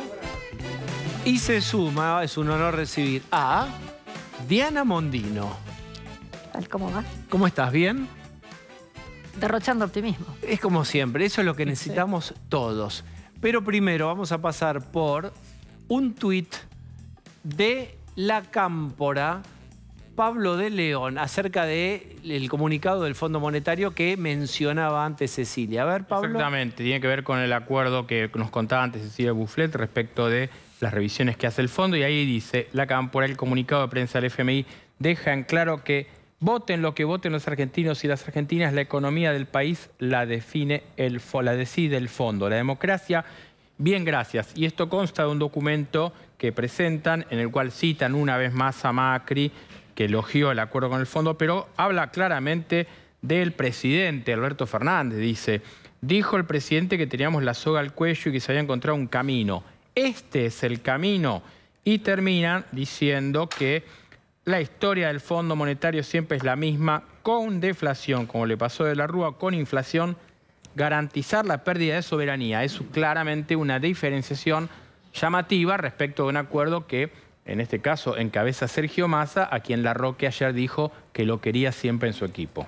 Ceci, ¿por qué está enfurecida la Cámpora con este comunicado? ¿Qué decía para el que recién se suma al programa? Bueno, básicamente porque el comunicado del fondo dice o promete que va a cambiar la meta de reservas, algo que había ido a buscar ahí a Washington Sergio Massa, consigue eso, pero lo que también dice en largos párrafos y de manera muy detallada y muy precisa, poniéndole mucha presión a la agenda hacia adelante, es que las tarifas hay que seguir ajustándolas, dice mayo y fines de este año para el sector residencial y para el sector comercial. Pero esa era la segmentación que nunca se hizo. La segmentación que se hizo a medias, el comunicado del fondo dice se tiene que terminar de hacer y hasta le pone fecha de cumplimiento a eso. Pide tasa de interés positiva y pide que no caer en el atraso cambiario, es decir, que el dólar siga la inflación. ¿Cuál es la preocupación del kirchnerismo duro con este comunicado? Que básicamente rompe todo el manual del kirchnerismo. Pisar tarifas, pisar tasa de interés y pisar el dólar. Todo eso, pero el Fondo Monetario te dijo, no se puede hacer. Está bien, pero ya venía haciéndose esto. Sí, el gobierno, acá hay un cacareo infernal y los tres elementos que vos mencionás ya están ocurriendo. La devaluación está ocurriendo, la tasa de interés la vinieron subiendo. Sí, pero la devaluación, el dólar viene justito o atrasado con respecto a la inflación. Ojo con eso. Pero lo vienen corriendo el oficial. Sí, claro, pero si vos tenés que ponerte al día, necesitas por lo menos corregir un 20%. Bien. La tasa de interés es positiva, pero muy justita, y las tarifas se vinieron subiendo, pero acordate que esto iba a ser en junio, después iba a ser en septiembre, después iba a ser en octubre, después iba a ser en febrero, y ahora el fondo dice mayo en su comunicado. Diana, ¿cómo estás? Bueno, ¿qué te parece este comunicado? A ver, antes que el comunicado, déjame un comentario sobre este tuit. Es quejarte de algo que realmente no existe, porque el Fondo Monetario nos ha seguido prestando cada vez más dinero, sobre todo en los últimos 3 años. Y de hecho hay una revisión que tendría que hacerse ahora, posiblemente el 22 de marzo, antes del 22 de marzo, que tenemos que pagar. Argentina nunca ha pagado, sino simplemente le pide, si tiene que pagar el martes, le pide que el lunes le preste más dinero. Con lo cual nosotros debemos hoy al fondo mucho más que es lo que se debía en la época de Macri, cuando se toma el primer préstamo. Después, también te están diciendo, muchachos, no es muchachos la simpática, es por favor, paren con esto de que están usando las reservas para tratar de contener el dólar o para hacer recompra de deuda. Úsenla para pagar o por lo menos no seguir acumulando más deuda, porque cada nuevo préstamo que tenés también habrá que pagar interés sobre eso. Y por si esto fuera poco, la otra cosa que tenemos es que cuando el gobierno, por ejemplo, anunció la recompra de deuda, dejando al lado la trampita de que los días antes había habido algunas transacciones extrañas, hoy lo que compró, en vez de 30 y algo, vale 20 y algo. O sea, fue un pésimo negocio. O sea, no estás usando el dinero, el poco dinero que tenés para pagar, sino que te estás endeudando más y con la mayor deuda vas y tratas de controlar tipo de cambio, que no está bien hacerlo, estás comprando deuda que baja, que no está bien hacerlo. Entonces lo que te están diciendo es, paren muchachos, hagan algo razonable. Pero dicho esto, el Fondo Monetario no tiene más remedio que seguirnos dando el gusto. ¿Qué va a hacer? ¿Va a desenchufar a Argentina ahora? Cuando a lo mejor haya un nuevo gobierno dentro de 6 meses. Pero le va a exigir más al nuevo gobierno. Y sí, porque en algún momento, pero perdón, los argentinos nos tenemos que exigir a nosotros. ¿Cuánto más vas a seguir aumentando la deuda? La deuda pero el fondo está siendo más bueno con este gobierno que con el próximo. Mucho más bueno. Pero tengamos en claro que durante toda la deuda del gobierno de Macri, es apenitas un poco más que toda la deuda del gobierno de Alberto Fernández. Y Macri arregló un montón de temas. Ahora van a decir acá que hubo pandemia, ahora la sequía, ahora los bancos americanos. Pero básicamente hay casi tanta deuda adicional ahora con este gobierno que la que hubo con Macri. ¿Cuánto condiciona el acuerdo con el fondo el futuro de la economía y el bienestar de los argentinos? Te lo hago una pregunta ampulosa, porque ese es el argumento que va a usar la Cámpora y que está usando. Y dice, fíjense, no hay soberanía. Te están diciendo ítem por ítem tu plan económico. Algunos de los ítems del plan económico y que son por tu bien. Es cuando, como tu mamá te dice no metas los dedos en el enchufe, es por tu bien. O sea, te están diciendo, señores, lo que están haciendo no tiene ningún sentido. Te estás endeudando, y no solo con el fondo, con varios otros organismos internacionales, en dólares, para gastarlo en cosas que ni siquiera son importantes o necesarias, ¿no? A ver, en la forma en que funciona la economía argentina, que es deuda cada vez mayor, déficit, no sé si mayor, pero por lo menos que no se mejora, el próximo año vas a necesitar más deuda. Lo pongo en un ejemplo muy simple. Vos tenés ingreso de 100 y gastás con tu tarjeta 120. Está bien, alguien te presta esos 20, la tarjeta la refinancia. Si el mes que viene volvés a gastar 120, ahora ya debes 40. Si el mes que viene volvés a gastar 120, ahora debes 60. O sea, en algún momento vas a tener que gastar muchísimo menos. Y lo que está haciendo este gobierno es decir, bueno, que el que tenga que gastar muchísimo menos sea el que viene. El que viene. Y obviamente eso no es simpático. Pero no podés seguir gastando para siempre muchísimo más. De todas maneras, bien fuerte y bien claro, no le estamos pagando al fondo. No le hemos pagado nada al fondo desde que se contrajo el préstamo en el 2018 hasta ahora. Cristina dijo en su última aparición que tiene que haber un acuerdo de la política, de toda la política, sobre el tema del fondo, porque si no se va a hacer invivible la Argentina, porque son la hoja de ruta de los pagos para el año que viene y los siguientes impagable. ¿Qué dice Diana Mondino? A ver, tiene que haber un acuerdo de todos los argentinos que tenemos que el gobierno tiene que gastar menos para algún día poder pagar. Fíjate, esta refinanciación de deuda que se hizo el jueves que se cerraba hoy, es en pesos en vez de la del fondo, pero es todo el mismo pichicho con distinto collar. Lo único que tenés acá es que decir, como no puedo pagarte ni los intereses, tengo que refinanciar todo. Si Argentina pudiera pagar los intereses como cualquier otro país, bueno, el capital te lo seguirían renovando. Por ejemplo, hay un vencimiento, ayúdame Ceci, pero en no sé cuál de los próximos años tiene, no sé, 16.000 millones de dólares. Capital e interés. Bien. Pagame el interés solo y el capital alguien te lo va a renovar. ¿Te lo acepta eso el fondo? Claro. No, te tendría que prestar plata el mercado. Pero es lo que hoy te decía Mauro Roca cuando decía en la primera entrevista. Argentina ni figura en el mercado de lo que prestan el préstamo plata. del fondo fue justamente como se habían secado los mercados internacionales y bueno, hasta que alguien te preste, yo te presto por un ratito y te presto baratito y te ayudo a poner las cosas. Se hizo largo, llevamos ya 5 o 6 años y resulta que Argentina, en vez de hacer las cosas bien, hizo la reestructuración de la deuda en el 2020. Aumentamos el déficit. Ahora acabamos de hacer otra renegociación, por ponerle un nombre elegante, de la deuda que venció en los próximos meses. Lo único que hicimos es postergar la deuda para que sea más grande. O sea, si teníamos un problema, ahora tenemos un problemón, pero dentro de un año. Entonces, no es muy razonable lo que está haciendo Argentina. Claro, pero el problema no lo tiene este gobierno, sino el próximo. Eso bueno, si llegamos a que haya un próximo gobierno... Esa es una carrera, hay que ver si llegamos a eso. ¿Y si el gobierno gana las elecciones? No me refiero a si gana la economía, sino en una de esas el gobierno gana las elecciones. Si no, ¿para qué andan repartiendo heladeras? ¿Para qué andan haciendo todos estos líos con los piquetes en contra de uno para que gane el otro? ¿Vos decís que van a seguir aplicando la misma receta si llegan a ganar, pese a estas fechas que le está fijando el fondo? Con el interés de tratar de ganar la elección. Si no, ¿para qué pones este disparate de los precios justos? Diana, ¿y con esta estrategia se aseguran que no explote la bomba antes de las elecciones? Seguro nunca hay nadie en nada, pero tratan de postergar. De todas maneras, hoy tenés como bomba, tenés la famosa de las LELIC, tenés esta del Tesoro, bueno, la postergaste, y tenés la bomba de las importaciones, de la cual nadie está hablando, que Argentina no solo tiene restringidas las importaciones, sino que ya tiene comprometido 10, 12 mil millones de dólares de importaciones que ya se hicieron. Que tiene que pagar. Que no se han pagado todavía, que no hay un mango Y además, ¿son importaciones de privados esas? Claro. ¿Hay privadas Sí, que sí, tienen que sí, responder? sí. Más el propio gobierno ha vuelto a importar gas, por ejemplo. O sea, es una larga lista de cosas que no se están pagando, no es solo al fondo. No, nosotros Argentina no está pagando nada a nadie. No, de deuda no se le está Bien. pagando a nadie. Quiero preguntarte lo siguiente. Vuelvo a Cristina Fernández de Kirchner, que habló de economía, de varias cosas de economía, y dijo, el infierno más temido es inflación más recesión. Muchos me hablan del gasto público. Solo 4 o 5 países no tienen déficit.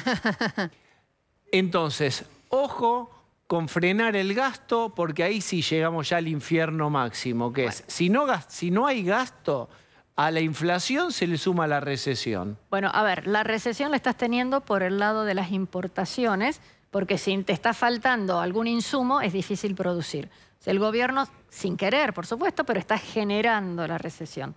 La inflación y recesión, por supuesto que es una pésima situación. Pero otros países que tienen déficit, es el déficit después de haber pagado la deuda, todavía te falta un cachito. Nosotros tenemos el déficit del sector público, más el déficit financiero, que es lo que tendrías que estar pagando de la deuda, más el déficit de Banco Central, que es un honor, que yo no sé si hay otro país en el mundo que lo tenga. Nunca conseguí encontrar otro país que tenga déficit, que se llama cuasi fiscal. Si sumás los tres, otros países pueden tener 1, 2, 3% de déficit. Nosotros, si sumamos los tres, es muy difícil hacer la cuenta, pero hay estimaciones de que sería alrededor de 8. Además, acá la diferencia, perdón, Diana, es que cuando Cristina hace esa argumentación, lo que falta contar es que el que tiene déficit es porque puede, porque hay alguien que le está prestando plata y vos estás haciendo una inversión muchas veces de capital, donde estás valorizándote. Es como si estuviera tomando un crédito para comprarte una casa y ahí estás en déficit. Ahora, Argentina toma deuda donde puede, deja sin crédito al sector privado, lo veíamos la semana pasada, y esa deuda que está tomando, la está tomando para pagar el supermercado, no para pagar la infraestructura que la va a sacar adelante. No pide el que quiere, sino el que puede. Claro. Hay un tema que dijiste, lo mencionamos la semana pasada, vi el programa con Lacha. Todo lo que dijo Lacha estoy 100% de acuerdo, y te agrego algo más, que si el sector privado tuviera crédito a una tasa elevadísima y que es muy difícil de pagar porque no todo el mundo tiene un aumento de sueldo, a cualquier tasa hay que sumarle IVA, ingresos brutos y el impuesto municipal. Sí. Entonces no es solo que nadie te puede prestar, no hay forma de que alguien pueda devolver esa tasa. Todo crédito tiene además un impuesto encima. De esa parte no hay que olvidarse. Eso es verdad y nadie lo menciona. Los impuestos están para todo. Bien, Claro. entonces... Perdón, sobre las LELIC los bancos pagan impuestos. O sea, vos le prestas plata al gobierno y por haberle prestado tenés que pagar un impuesto. Metas de inflación. Mañana van a dar la inflación, va a dar alrededor de 6, 5, 8, Metele 6, a la 2. inflación, no Bien. es meta. Metas no hay más. Lo que te pregunto es, hablando de metas de inflación, si cambia el signo político, si gana otro gobierno, suponete que este año termina en 100, 105, no sé, lo que sea. Vamos por la tercera cifra, no la tercera copa. Bien. Con eso. ¿Cuánto es esperable en el primer año de un gobierno diferente? Decime que te dejan y decime cuánta reducción de gasto. Te dejan como ahora, suponete, porque... Pero suponete que hoy cambia el gobierno. Sí. Mañana Hoy cambia el asume gobierno fulano, y mañana Osvaldo me deja ser tu vicepresidente. ¿Cómo no? Él tiene que Venga. tomar las decisiones. Sí. A menos que hagas... Cóctel voy yo. A menos que hagamos una reducción muy notable del gasto que indique que capaz que va a haber menos necesidad de fondos, la inflación va a seguir subiendo. Porque el Banco Central tiene deuda y por definición los bancos centrales no tienen ingresos propios. Entonces la única forma que tiene es de emitir más, ¿El gobierno que viene va a tener que emitir más? indudablemente. Esperen porque me confundo. No sé, ¿qué canal es este? ¿Qué país es este? ¿Qué estoy escuchando? ¿Va a haber que emitir más? El próximo gobierno, sea quien sea y como sea, tiene que emitir más porque no hay otra fuente de financiación, a menos que descubras petróleo en la Plaza de Mayo o que venga Elon Musk y se quiera comprar todas las empresas argentinas. Pero hasta que eso no ocurra, lo que tenés ahora es una necesidad fenomenal de más fondos. ¿De dónde los vas a sacar? Pero entonces, déjame provocarte. ¿Con qué autoridad se le dice la oposición a este gobierno no emitan más porque van a prender fuego los billetes? Con toda la autoridad del mundo, porque indirectamente le está diciendo no gastes más. Pero como también quieren ganar las elecciones, no quieren decir, yo cortaría el gasto. que es lo que va a tener que ocurrir porque no va a haber de dónde. ¿Y en qué se puede recortar el gasto, Diana? Siguiendo con este juego de mañana cambia el gobierno. Mañana cambia el gobierno, ¿En qué reduce inmediatamente el gasto? Tenés que reducir en todas las cosas que no sean funciones del Estado. ¿Cuáles son las funciones del Estado? Defensa, seguridad, justicia, salud, educación, infraestructura. Todo lo demás es lindo tenerlo, pero no se puede gastar en eso. No tenemos los fondos, no tenemos los recursos. Podemos decir, las empresas públicas. Bueno, muchachos, son eficientes o de alguna manera se tiene que solucionar. Podemos decir las tarifas. Hay 1000 formas de adecuar las tarifas, pero no se puede seguir subsidiando el aire acondicionado cuando hace calor, el gas cuando hace frío, entonces es ilimitado. Y si no empezás a reducirlo de alguna manera, no tenés. Hay otro punto que no se está hablando. El gobierno ahora le echan la culpa al Fondo Monetario, después le van a echar la culpa a la sequía, ¿verdad? Porque no van a entrar dólares, porque no hubo sequía. El próximo gobierno, no el que empiece ahora de mentirita, sino que el que empiece a fin de diciembre de 2023, tampoco va a tener dólares. No solo porque te van a dejar el muerto, sino porque este año, después de la fenomenal sequía, los productores no tienen plata para sembrar. No hay agua y no hay plata. Entonces no vas a poder sembrar lo que se cosecharía para que haya platita en el 2024. La campaña sí o sí Espérate un poquito menor. Porque es lunes y estás diciendo todo esto. ¿Cómo llegamos al miércoles con todo esto? Laburando. Danos un rayo de esperanza. Podría haber algún tipo de alivio para los productores, por ejemplo. Bueno, se desperdició la posibilidad de haber bajado las retenciones, porque ahora el gobierno va a cobrar 0. Hubiera bajado las retenciones y a lo mejor algo se podía cosechar y recaudaba algo. Los rayos de esperanza son con que las empresas argentinas van a tener que seguir trabajando, tienen que seguir pagando sueldos, tienen que seguir pagando un montonazo de cosas y más o menos se mantiene un nivel de actividad. Lo que no vas a tener es un crecimiento en empleo, que es una de las desgracias argentinas de las cuales nadie habla, y no tenés ninguna posibilidad instantánea de corregir algo. Pero empieza a haber, me parece a mí, en la sociedad darse cuenta que no podés tener secretarios de Estado con sueldos fenomenales, la gente se enoja con el auto con chofer, pero eso es poquitito al lado de una cantidad de estructura. Bien, quiero preguntarte, porque ahora vamos a tener una conversación con alguien extremadamente importante. ¿Por qué Biden tuvo que salir a decir que no panda el cúnico, como decía el Chapo? ¿Por qué fue tan importante que Biden tuvo que salir a decir no teman, ahorristas, el que puso dólares recibirá dólares? Bueno, a ver, esto te referís al caso de un banco muy particular en Estados Unidos. Silicon Valley Bank. Silicon Valley Bank. En realidad son 3 bancos que han caído este fin de semana. Silvergate, Signature y Silverbank. Al que están salvando es a porque la verdad que no tenían un problema intrínseco. Los otros hicieron algunas... Uno se autoliquida, definió solito, decir, che, yo quiero salir al mercado, ya terminó el proceso este fin de semana, lo había empezado antes, y el otro había hecho algunas picardías. A este banco, porque en realidad el banco tenía activos y pasivos, se le empiezan a ir algunos clientes, y lo que tenía del otro lado eran bonos del gobierno americano. Entonces, ante una serie de causas que esos bonos han bajado de valor, después si querés lo comento, pero al bajar esos bonos los tiene que salir a vender y no le alcanza la plata.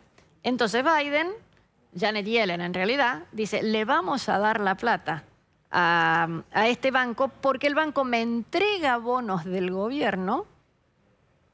O sea, el gobierno se cobra a sí misma, me cobro con mis propios bonos. Lo que es interesante es que en Argentina empezaron a decir, claro, ¿viste que no había que quemar el Banco Central? Y no, justamente, esta es la parte de superintendencia de los bancos y la parte de garantía de los depósitos, que en Argentina tenemos garantía con una cosa que se llama CEDESA, que nadie conoce, y la parte de superintendencia, que es el control de lo que está haciendo el banco. Y como el banco tenía buenos activos, se le puede dar. Lo único que está haciendo el gobierno de Biden es anticipar el monto de esos mismos bonos que se los queda. Pero si parece tan ajeno, lejano y controlado, ¿por qué, por ejemplo, en Argentina subió el riesgo país, los bonos bajaron de precio y subió el informal 5 pesos? Y perdón, o porque subió el Bitcoin. Podemos ver. No es tan lejano y no está tan controlado, porque hubo 40 bancos que bajaron de valor. Bueno, hubo por 40 eso. bancos, porque cuando la gente se asusta dice, yo no sé si me va a pasar a mí. Si me va a pasar a mí, entonces por las dudas me voy. Acá en Argentina vos tenés un montón de activos que no son de buena calidad, que son los bonos de nuestro gobierno. Entonces, hay gente que tiene todo tipo de activos. Cuando tenés un problema salís a vender lo que tengas. Entre otras cosas salís a vender, tal vez tenías cosas en Argentina. Entonces también se vende eso. Los propios argentinos dicen, che, mira que si hay un problema, mejor me voy pasando ya al dólar. El dólar subió hoy. O me paso a algún tipo de activos como empresas, acciones de empresas. Porque si hay una suba de tasas en Estados Unidos, Argentina, que ya estaba con problemas, va a tener igual o más problemas.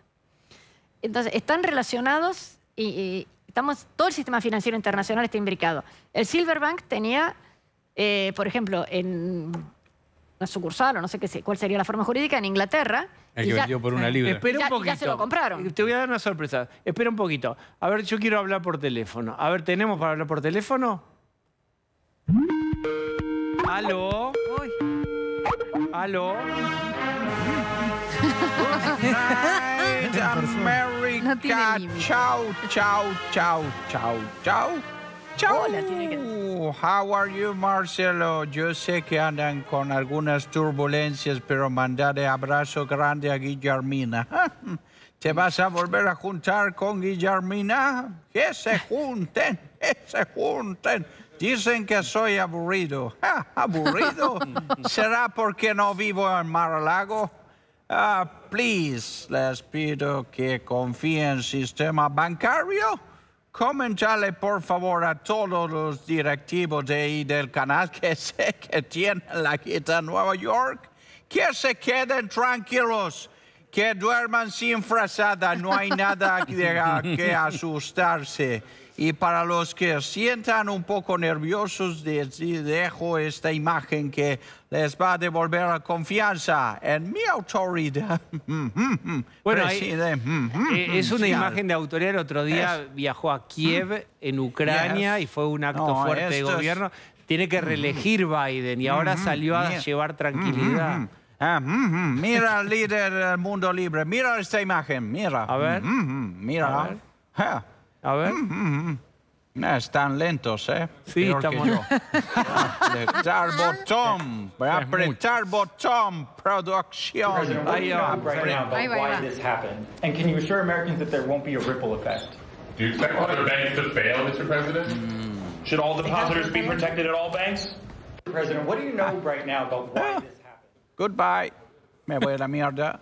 Conmigo no se jode. Escúcheme, esta es una conferencia de prensa improvisada. Pregunta para no sé qué canal, no sé qué medio, Diana Mondino. A ver, Diana Mondino, ¿qué quiere preguntar? Joe, parecía que estabas preocupado por el sistema financiero, pero también hiciste declaraciones muy fuertes diciendo que hay que permitir que los niños puedan tener un cambio de género, que no hacerlo es un pecado, que tiene que haber una ley que permita que los niños se cambien de género. Me llamó la atención porque realmente un niñito no puede saber mucho de estas cosas y es un tema, bueno, difícil en el cual que el presidente se manifieste es fuerte. La agenda de la ultraderecha, ya veo. Candidata de Milei esta. Ahí está. ¿Ya te atendió, ¿Vas Diana? a aparecer con Bussi ahora? ¿Qué, candidata? ¿Quién me estás troleando conferencia de prensa? A ver, ahí Diana Diego, conteste. por favor. Lo picanteaste, te picantean, ¿eh? Bueno, pero no ha dado una respuesta, porque, digamos, hacer una ley nacional cuando algo, como mínimo, es una definición de cada estado, es una ley federal. Y por seguir es un tema que requiere, me parece, un poquito más de discusión. Apague el micrófono, ya nadie interesa lo que dice esta señora. Hable de economía, no de sexualidad. ¿Qué se mete? Por favor. Bueno, ya está controlada la cosa con los bancos, Mr. President. El que depositó dólares recibirá los dólares. Y además quédense tranquilos porque en temas económicos nos está asesorando Greta Thunberg, Zelensky y Lady Gaga. Estamos bull market total. Bull market. Y permíteme, Diego, felicitar a Ricardo Darín por Oscar de la noche. Me puso muy contento que haya ganado 1985. Bad information, diría la... Congratulations a su director Bartolomé Mitre, a su pareja Tomás Fonsi. Y qué decir de su productor, el genial Andy Kuznetsov, que también estaba de notero ahí en Red Carpet. No sabía que CQC seguía al aire. Felicitaciones para todo gran equipo. Bueno, Bueno, muy bien. Orientado en tiempo-espacio. Muy bien. Si los nenes se quieren cambiar de sexo, decisión de ellos. Diana Mondongo. Ay, Dios. Qué incorrecto. Bueno, te hiciste la picante, te picantearon. Me picantearon con un tema que debería ser bastante más importante para todos nosotros que Silvergate, porque en Argentina también tenemos muchos de estos casos. Muy bien, Diana, la próxima desarrollamos ese tema, ¿te parece? Perfecto. Muchas gracias. Bien, Cecilia, ¿con quién? ¿A dónde voy? Ah, me voy con... Bueno, yo estoy como Biden. Ah, Biden. Como Biden. Hola, Biden. Oh. Acompáñenme. Esta es la historia que te sorprenderá, o tal vez no. Lucía se tienta. Son tonterías. Estamos en vivo, son las... No tengo reloj. Vamos a decir... Casi 9:30. Perito contable. Hace su trabajo, entra a la cabina telefónica y sale reconvertida en funcionaria del Ministerio de Medio Ambiente. ¿De qué hablo? Estamos hablando de alguien que fue finalmente perito y parte. Adriana Alperovich, ahí la tenés en la foto el día que declaró como testigo en el juicio de vialidad, el juicio donde Cristina terminó condenada por corrupción. ¿Quién la contrató para que haga un trabajo importante? Cristina Fernández de Kirchner, en aquel informe pericial donde se tenía que responder una pregunta central. En las obras que le dieron a Lázaro Báez, ¿hubo sobreprecios? Estos dos peritos dijeron que en 5 de las 51 obras hubo sobreprecios promedio de 200 millones de dólares. ¿Sabés qué dijo la perito que contrató Cristina Fernández de Kirchner? No solo que no hubo sobreprecios, sino que Lázaro Báez siempre ofertaba mucho en cifras muy menores a lo que el pliego decía. Algo que quedó absolutamente derrumbado durante el juicio. Termina de entregar el informe cuando ella declara como testigo en el juicio. Mirá dónde figuraba para aquel entonces. A ver. En el organigrama del Ministerio de Medio Ambiente que dirige Juan Cabandier. Ahí la tenés. Dirección Nacional de Residuos. La directora nacional de Residuos Sólidos es Adriana Elena Alperovich. La misma que había contratado Cristina Kirchner meses antes para que firme ese informe que le era absolutamente favorable a la vicepresidenta de este gobierno. A ver, déjame repasar este circuito. Ella es perita de parte. Sí.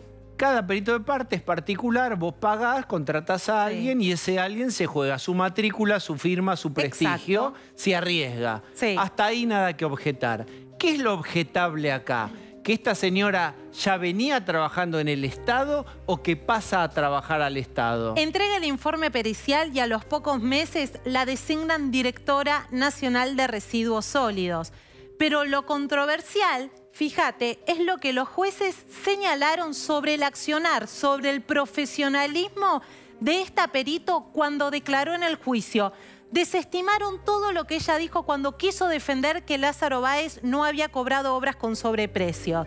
Mirá lo que dijeron los jueces sobre la declaración de Alperovich.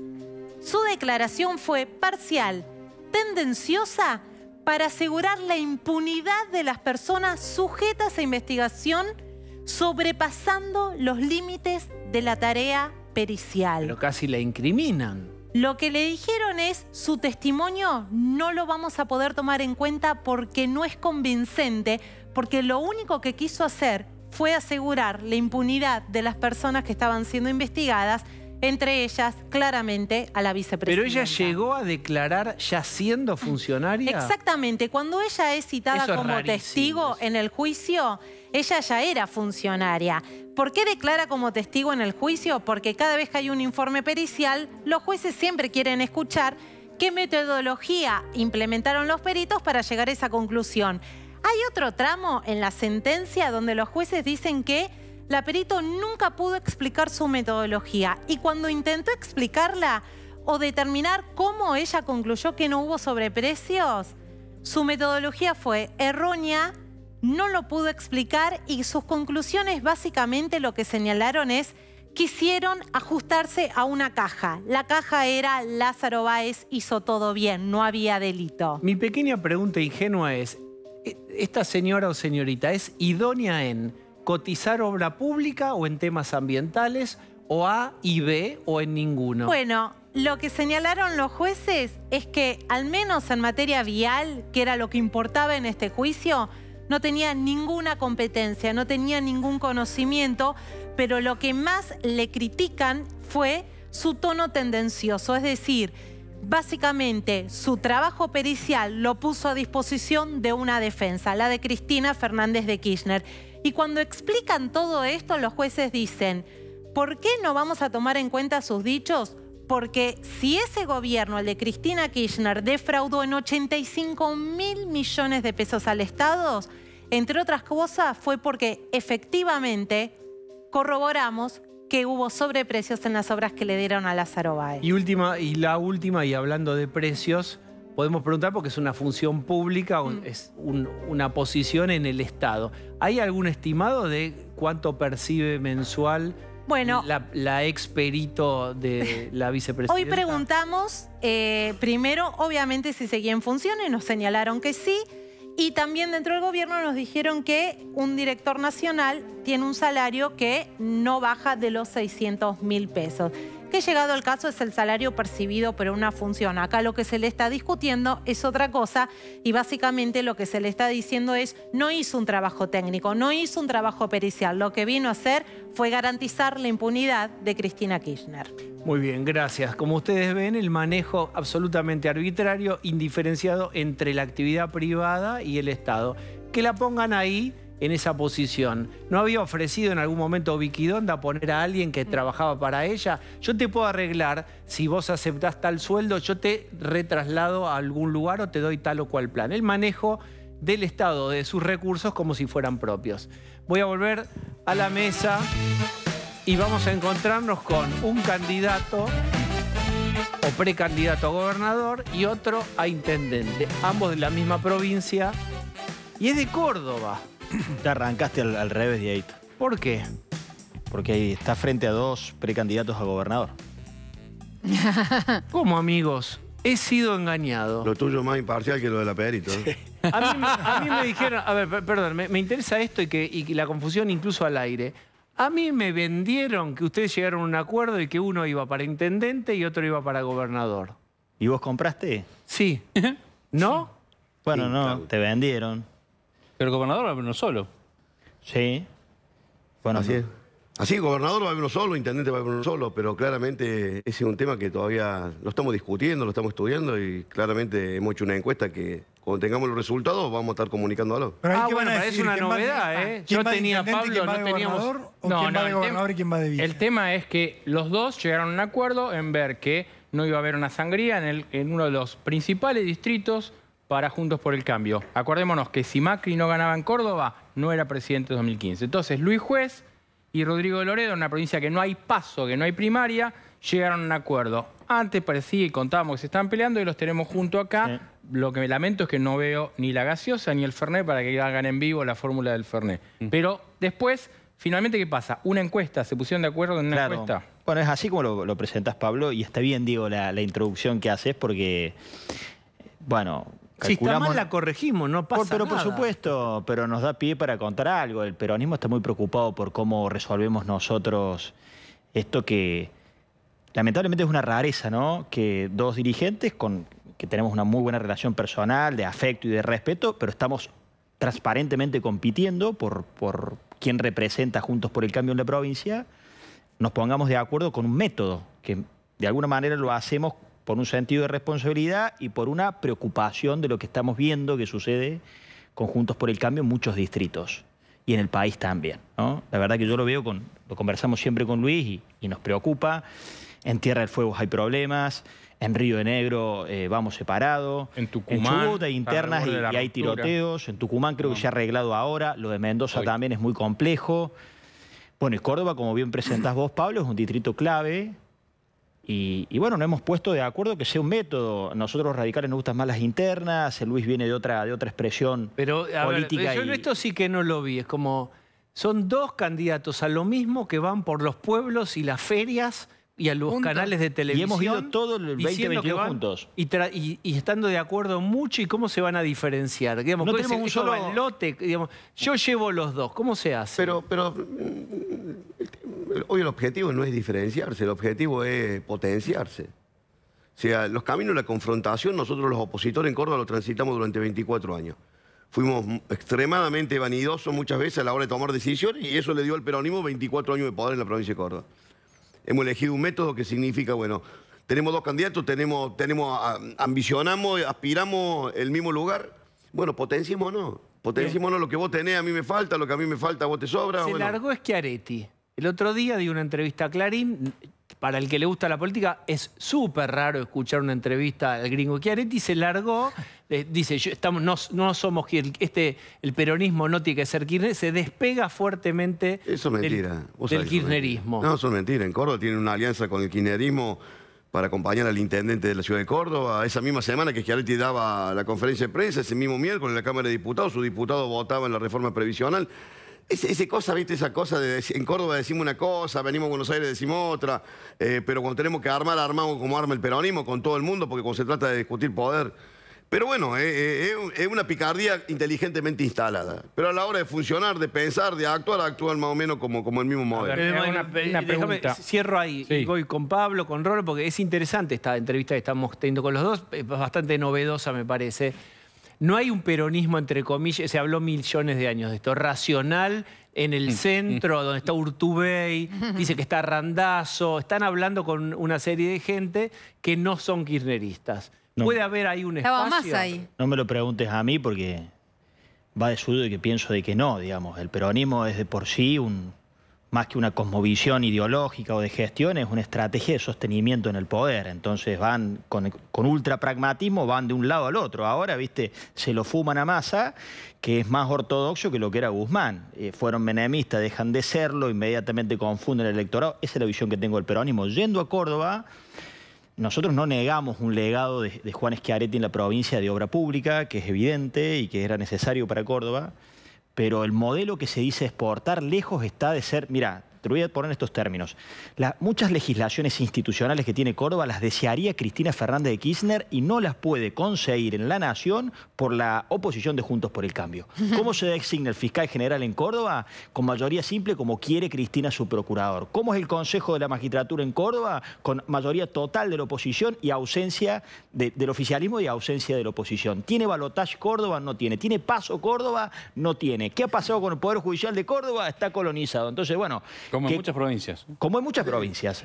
Pero que Córdoba tenga un entramado privado tan grande, que le dé el 18% de los universitarios a la Argentina, siendo el 8% de la población, que tengamos el 30% de la producción granaria, láctea, un 10% de la producción cárnica, el 30% de la producción industrial, metalmecánica, no es mérito de una gestión del peronismo. Luis, eso es Córdoba. Este habla más que vos, sí, por eso nos complementamos. Yo, no, el hielo del Fernet me mató. Así que Luis, yo le quiero hacer una pregunta. De Loredo tiene reuniones y cenas con Mauricio Macri, sushi en la casa de Macri. ¿Comió sushi? Comió sushi en la casa de Macri. Te por ahí como un sushi. Sí, le pagó un sushi. Acá juez dijo que lo en apoyaba... casa hablamos. Ahí le dice, en casa hablamos. Juez dijo en este programa... que me invita choripán en la casa, Luis. ¿Yo qué? Juez dijo en este programa que lo apoyaba Larreta. Los dos tienen foto con Patricia Bullrich. ¿Qué van a hacer con el candidato presidencial? Nosotros necesitamos que por primera vez en muchísimos años los dirigentes de Juntos por el Cambio entiendan que hay que ganar Córdoba. Ese verso que en algún momento vendieron, vamos con algún gobernador, el gringo es amigo, no va de una mano, va a alinear los gobernadores peronistas. El peronismo te acompaña hasta que tropeza. Cuando tropezaste te agarró patadón en el piso. Y eso nos pasó. Si no aprendemos... Nosotros ya nos comimos en el 2015 y en el 2019 la discusión de que Juan podía... Bueno, eso se acabó en Córdoba, claramente eso se acabó. Y nosotros necesitamos que todos los dirigentes que tienen ambición nacional, que pretenden ser candidato a presidente, vayan a Córdoba a trabajar por el triunfo de Juntos por el Cambio. Luis, no hay posibilidad de sentar un presidente si no gana Córdoba. Lo que no se termina de entender de ustedes dos, de la fórmula del Fernet, es lo siguiente. Ustedes están haciendo una encuesta y el que gana va de candidato a gobernador y el que pierde va de vicegobernador. No vamos a evaluar, porque la encuesta tiene esa particularidad. Vamos a evaluar de qué manera somos más competitivos. Sí. ¿Qué es candidato a gobernador? ¿Y el otro qué va a hacer? ¿Va lo vamos a conversar. ¿O va de vice? Lo vamos a conversar. Y la encuesta está todo abierto y todo es posible porque nosotros tenemos una prioridad. Pero Rodrigo, me gusta esta encuesta porque me parece totalmente novedoso. Sí. 1.400 casos. Pero ¿sabes cuál es lo novedoso, Rolly? Lo novedoso es que hemos elegido una mecánica que hoy pareciera caer en desuso. A ver, ¿por qué nos vamos a pelear si ninguno de nosotros dos individualmente es más importante que el conjunto? Pero Ningún acá dirigente de tenía Juntos por el razón Cambio. Seidman. Van a ir uno de candidato a gobernador y uno de candidato a intendente o vicegobernador. No, Lo que no vos acabas de está hacer la decidido todavía pregunta. cuál de los dos va a ser. La encuesta va a dirimir quién está en condiciones competitivas de en breve alcanzar un triunfo en Córdoba, cuál de los dos está en mejores condiciones. ¿Y el otro Eso qué va a va a hacer? dirimir. Y lo otro será una conversación que tendremos de cuál es la propuesta. No está cerrado ningún camino. Si vos me decís, Pero ¿pueden ustedes- ser fórmula? Sí podemos ser fórmula. Permítame, ¿Se van a digamos, enfrentar? pero No, vamos a tener un pero inconveniente. La cizaña Pero también. se van a No, pero está bien, pero... Sí, obvio. Pero, Vos te irritaste mucho cuando Macri visitó a Schiaretti. Claro. Bien, ustedes tienen la bendición de el que conserva mucho poder en el espacio, que es Mauricio Macri. No, nosotros no andamos buscando la bendición de nada, si no estaríamos en la Plaza San Pedro. Nosotros tenemos claro que lo que necesitamos es que en Córdoba, por primera vez después de 24 años, le den la oportunidad a una dirigencia política que viene reclamando otra salud, otra educación, otra seguridad, otra previsión social. Tenemos otra imagen, tenemos otra idea, tenemos otro método, tenemos otro programa. Y queremos la oportunidad. Ahora, O sea, lo pongo en estos ser, términos, Diego, puede para no ser. esquivar la pregunta. Luis puede tener algunas afinidades más cercanas con algunos dirigentes nacionales, yo puedo tenerlas con otros. Va de suyo, yo soy radical, milito en el espacio de Martín Lustó, voy a trabajar para que Martín Lustó sea el jefe de gobierno de la ciudad de Buenos Aires. Tengo una extraordinaria relación con Mauricio Macri, una relación de amistad y de admiración.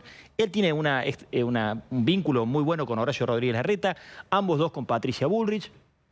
¿Cuál es el problema? Ya estás hablando con él. ¿Te diste cuenta que hay una simbiosis? No, es casi que hay de una matrimonio? simbiosis. Pero me parece que hay un punto, porque si no pareciera que todo es una... Está bien, está atravesado por la especulación sana de decir, che, tenemos que ser competitivos, tenemos que ganar. Yo vengo de un radicalismo que siempre, viste... ¿Cómo fue la charla entre ustedes? Pero déjame que se cierre este punto.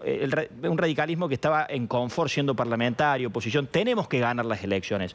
Pero no se trata de una visión electoralista. El cordobés necesita una opción alternativa. Aún aquel que quiere ratificar 24 años ininterrumpidos del peronismo en Córdoba. Lo quiere hacer, está en su derecho. Razones tendrá para hacerlo. Quiere cambiar, necesita una opción útil. Porque lo que ha pasado un tiempo esta parte, que muchos querían cambiar, pero no había una opción útil. Entonces, es una responsabilidad que tenemos para con Córdoba, al margen de las aspiraciones de Luis Ojalá que Juez y el de gobernador Rodrigo sea juez, Loredo. que vamos a poder hablar más nosotros, porque si ganas vos no vamos a poder hablar. ¿Cómo fue el momento en que decidieron? ¿Cómo No, fue la charla nosotros entre hace ustedes dos? casi 2 años es lo que estamos trabajando juntos. Hace 2 años fuimos a una interna contra todos los aparatos partidarios, sacamos 26 puntos de ventaja, ampliamos la diferencia en la elección de noviembre. Nunca dejamos de caminar. Esta mañana, a las 8:30 de la mañana, estamos en la falda acompañando al intendente, que es la primera elección de la provincia el domingo que viene. Vamos a ganar y rotundamente. Pero también porque hemos aprendido. Nosotros, esto que está sentado aquí, que vos lo ves, que pareciera que, viste, que... Por eso digo, ¿cómo se llegó a esto? Nosotros no hemos Porque no debe haber sido peleado. fácil. Discusiones nuestras permitieron Exacto. que el actual intendente de Córdoba sea intendente, porque no nos pusimos de acuerdo, porque nuestra vanidad intendentes estuvo por separados. encima de los objetivos que nos habíamos trazado. Hemos aprendido. No está Ahora, mal que digamos ahora- hemos aprendido de errores que hemos cometido. Hago una pregunta. ¿Puede ser que Luis Juez pueda terminar siendo el candidato a gobernador y de Loredo el candidato a vice de Macri si Macri se lanza? No sé, Pablo, hoy nos han hecho preguntas de ese No tipo sé, todo el dijiste, tiempo. dijiste. No, lo que quiero decir es que nosotros hoy estamos focalizados en esto, hemos recorrido todo el 2022 la provincia, tenemos una plataforma de gobierno para Córdoba, 4 ejes centrales, bajar los impuestos, un rediseño integral de la seguridad, educación, obra e infraestructura tecnológica. Ese es nuestro foco, me parece que... Y vemos la política no solamente brutalmente divorciada de los problemas de la gente, sino en una agenda permanentemente electoral. Lo digo con mea culpa también, lo digo por nosotros mismos, lo digo por Juntos por el Cambio, que nos estamos fogoneando permanentemente. A mí me da hasta bronca por momentos, porque digo, tenemos un consenso sobre el 90% de las cosas de lo que tenemos que hacer en la Argentina, pero vamos por los programas sobredimensionando las diferencias y nos estamos lastimando y la gente empieza a tomar angustia, incertidumbre, crecen otras opciones. Bueno, entonces, ¿qué te contesto? Nos enfocamos en esto, le hablamos a los cordobeses, qué queremos de Córdoba, cuánto mejor puede estar, vamos a resolver primero esta instancia, encontramos un método, yo quería internas, Luis prefería esto, vamos con esto, nos parece más sano. ¿Cómo Ahora está, usted, cómo perdón, está pero para Milei en entender Córdoba? esto- Quiero preguntar Sí, esto. pero Ahí, quiero entender. acompáñeme el que tenga este dato. ¿Cómo está Milei o el delegado o delegada de Milei en Córdoba? En términos locales, la expresión de Milei es, no quiero, porque tengo amigos que están en ese lado, no tiene la competencia que puede tener el Milei cuando se lo mide como candidato a presidente. Y también tenemos que ser inteligentes, porque esa construcción puede terminar siéndole funcional al peronismo. El peronismo en Córdoba, estos últimos 24 años, siempre se la rebuscó para dividir la oposición. Esta es la primera vez que históricamente Juntos por el Cambio va a estar todo agrupado para dar una disputa. Creo que la alternativa es esa, no tenemos otra opción, ¿no? Es muy difícil enfrentar un aparato. Yo te lo he dicho muchas veces, Diego, las provincias, el 80% de las provincias son feudales. Hay una concentración de recursos y de poder que se hace casi inexpugnable. Y siempre se puede estar peor, ¿no? Entonces la calidad, esto que decía Rodrigo es cierto, nosotros venimos de Córdoba. Y cuando dices, qué linda que está Córdoba, si la compara con Formosa, si la compara con Santa Cruz, pero en calidad institucional estamos igual que esas provincias. No sabemos cuándo se vota, por ejemplo, para que te dé una idea, ¿no? Porque se modificaron varias veces la ley electoral. Y ahí tenemos un desafío, la verdad que tenemos un desafío con Rodrigo y la estamos caminando juntos, estamos proponiendo juntos, tenemos una propuesta interesante, la gente le gusta ver que aún cuando disentimos ¿Quién en le algún propuso tema, a quién? Esto porque no se ve se tanto. declaró primero? Como, Claro. ¿quién dijo? Che, tengo una idea. Y la verdad que son prácticamente las dos opciones clásicas que hay para dirimir las candidaturas. Mi partido siempre fue más proclive a las internas. Yo no hago un culto de las mismas porque hay algunas que son muy corporativas, muy cerradas, no hablan con la gente. El PRO incorporó esta idea de las encuestas. Bueno, de la discusión permanente entre nosotros sale esta opción. no hay paso en Córdoba. Eso también quiero decir, si hubiera una paso, nosotros ya esto fuimos no a se una interna hace un año y medio atrás. No hay paso. ¿Y cómo harían ahora si hay alguna pregunta en donde ustedes no piensan lo mismo y que fueran tenemos una... ¿Cuál es la diferencia fuerte entre ustedes dos? No digan. El documento. Él es bastante más joven. Le hago otra pregunta. Pero en serio, digo. Son la fórmula del Fernet. ¿Cuál es el Fernet y cuál es la Coca de ustedes dos? Y si después la vamos a tomar para el árbol de la lista 70 y 30, estamos jodidos, te vamos a decir que... Pero hoy por hoy, ¿sabes? Hay una Uno cosa se lleva bien con rara, Macri y uno se lleva mal con Macri. Ahí tenés una diferencia. ¿Se quedan un ratito más? Sí, claro. Dale, se van a quedar. Tenemos algo más para charlar con ustedes. Vamos a hacer una tanda, por favor.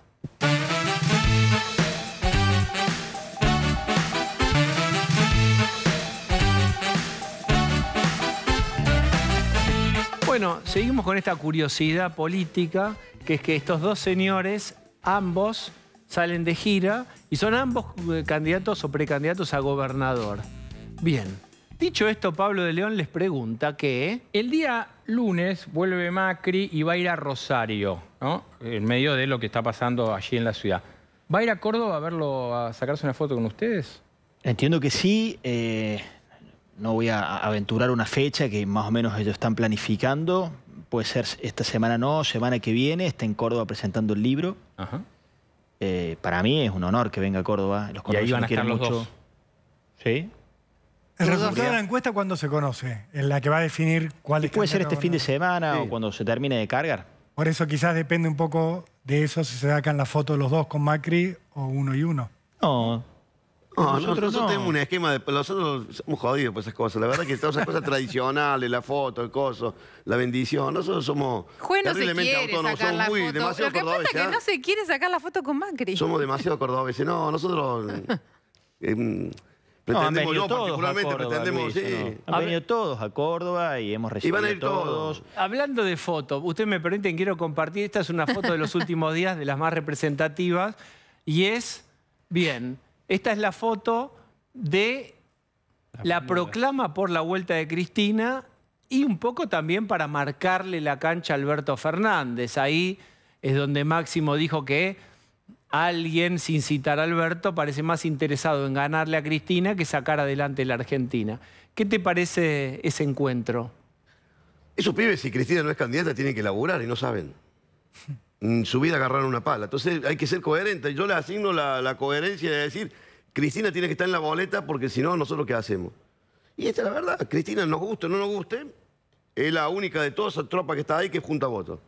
Con un método horrible, con una forma horrible, de una mecánica detestable. Pero la verdad, estos pibes, ¿por qué pelean? Porque Cristina esté, sea senadora, candidata a gobernador, sea candidata a presidente. Porque si no tienen cómo acumular, ninguno de ellos, mira que tienen la suma del poder público, los recursos que cualquier dirigente quisiera tener. Nosotros nos gustaría con Rodrigo, sin embargo los tipos ninguno genera ningún atractivo, entonces necesitan lo de Cristina y en eso son coherentes. La verdad que yo no los chicaneo, lo digo con absoluta sinceridad. Ellos nunca construyeron, siempre construyeron atrás de la figura de Cristina. Si Cristina no es candidata, ellos no tienen que exhibir. Bien, ¿qué pensás vos, Rodrigo? Axel Kicillof mide razonablemente bien en Provincia de Buenos Aires, que es un punto clave de gobernabilidad, es un lugar clave, también por la división de Juntos por el Cambio y por la aparición de libertarios, Milei, etcétera. ¿Cómo imaginás un escenario? Estamos todos armando escenarios. Sí, 3 cosas rápidas, un poco volviendo al punto que hablamos de Córdoba.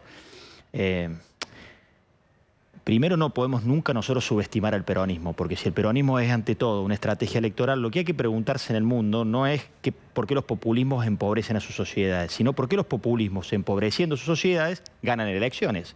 Es decir, electoralmente siempre son eficientes, entre otras cosas porque transforman la pobreza en una clientela, los tienen agarrados a los ciudadanos y bueno, son los que les dan... te doy esto a cambio de tal otra cosa. Entonces, primero, Juntos por el Cambio, subestimar. Para mí el kirchnerismo va camino a garantizar el voto duro con Kicillof, con Cristina, y el candidato más competitivo que tienen es Massa. Ante eso, Juntos por el Cambio, bueno, por lo pronto mostrar civilidad y dejar de pelearnos hacia afuera porque nos empezamos a lesionar. Y yo creo, contestando un poco lo que preguntabas a Luis, a mí me preocupa el crecimiento de Javier Milei. Y lo digo desde una perspectiva de creer que la representación social de Javier Milei supera a la figura de él. Y tiene que ver con un hartazgo consecutivo y sistemático de la sociedad entre la frustración de la política. ¿Por qué te preocupa, Milei? Y porque me preocupa que haya una crisis de sentido sobre la política, que evidentemente la gente dice, che, la política no me sirvió para nada porque no me ha resuelto ninguno de mis problemas, y que Juntos por el Cambio no lea eso. En vez de poner nosotros a atacar a los emergentes o lo que fuera, nosotros tenemos que, entre otras cosas, mostrar cosas que no sean más de lo mismo. Caras nuevas, nombres nuevos, ideas nuevas. Juntos por el Cambio, cuando nace como una bocanada de oxígeno. Y hoy repetimos los mismos nombres, las mismas caras, las mismas ideas. Entonces, esos 3 mensajes creo. No subestimar al peronismo, tener civilidad en la competencia, si concedimos en el camino del desarrollo del país, y entender lo que está pasando con la frustración de la gente y la política y representar algo nuevo. Explíquenme cómo, si Macri dijo cuando ganó en 2015, gané gracias a los votos de Córdoba, porque sacó un montón de votos en esa provincia, hace 24 años que gobierna el peronismo en Córdoba. Y bueno, ¿Quién tiene una respuesta contundente El próximo para eso? presidente, si quiere estar sentado ahí en el sillón de Rivadavia, tiene que garantizar que el gobernador sea de Juntos por el Cambio. Esta es la realidad. Hoy, si Córdoba no es parte de ese entramado que permita la disputa del poder, va a ser muy complejo. Ya vivimos esa experiencia, la vivimos en el 2015 y en el 2019. Córdoba, por su condición, por su memoria, por su historia, por su geografía, por su población, por su densidad, tiene que ser parte de esa construcción. Por eso entiendo yo, y así lo vienen entendiendo todos los dirigentes importantes de Juntos por el Cambio, de que esta oportunidad no la podemos desaprovechar. Bien, muchas gracias por haber venido. No, gracias a ustedes. Bueno, hemos hecho el programa Es Hasta Acá. Viene ahora Joaquín Morales Solá desde el Llano. Hasta mañana.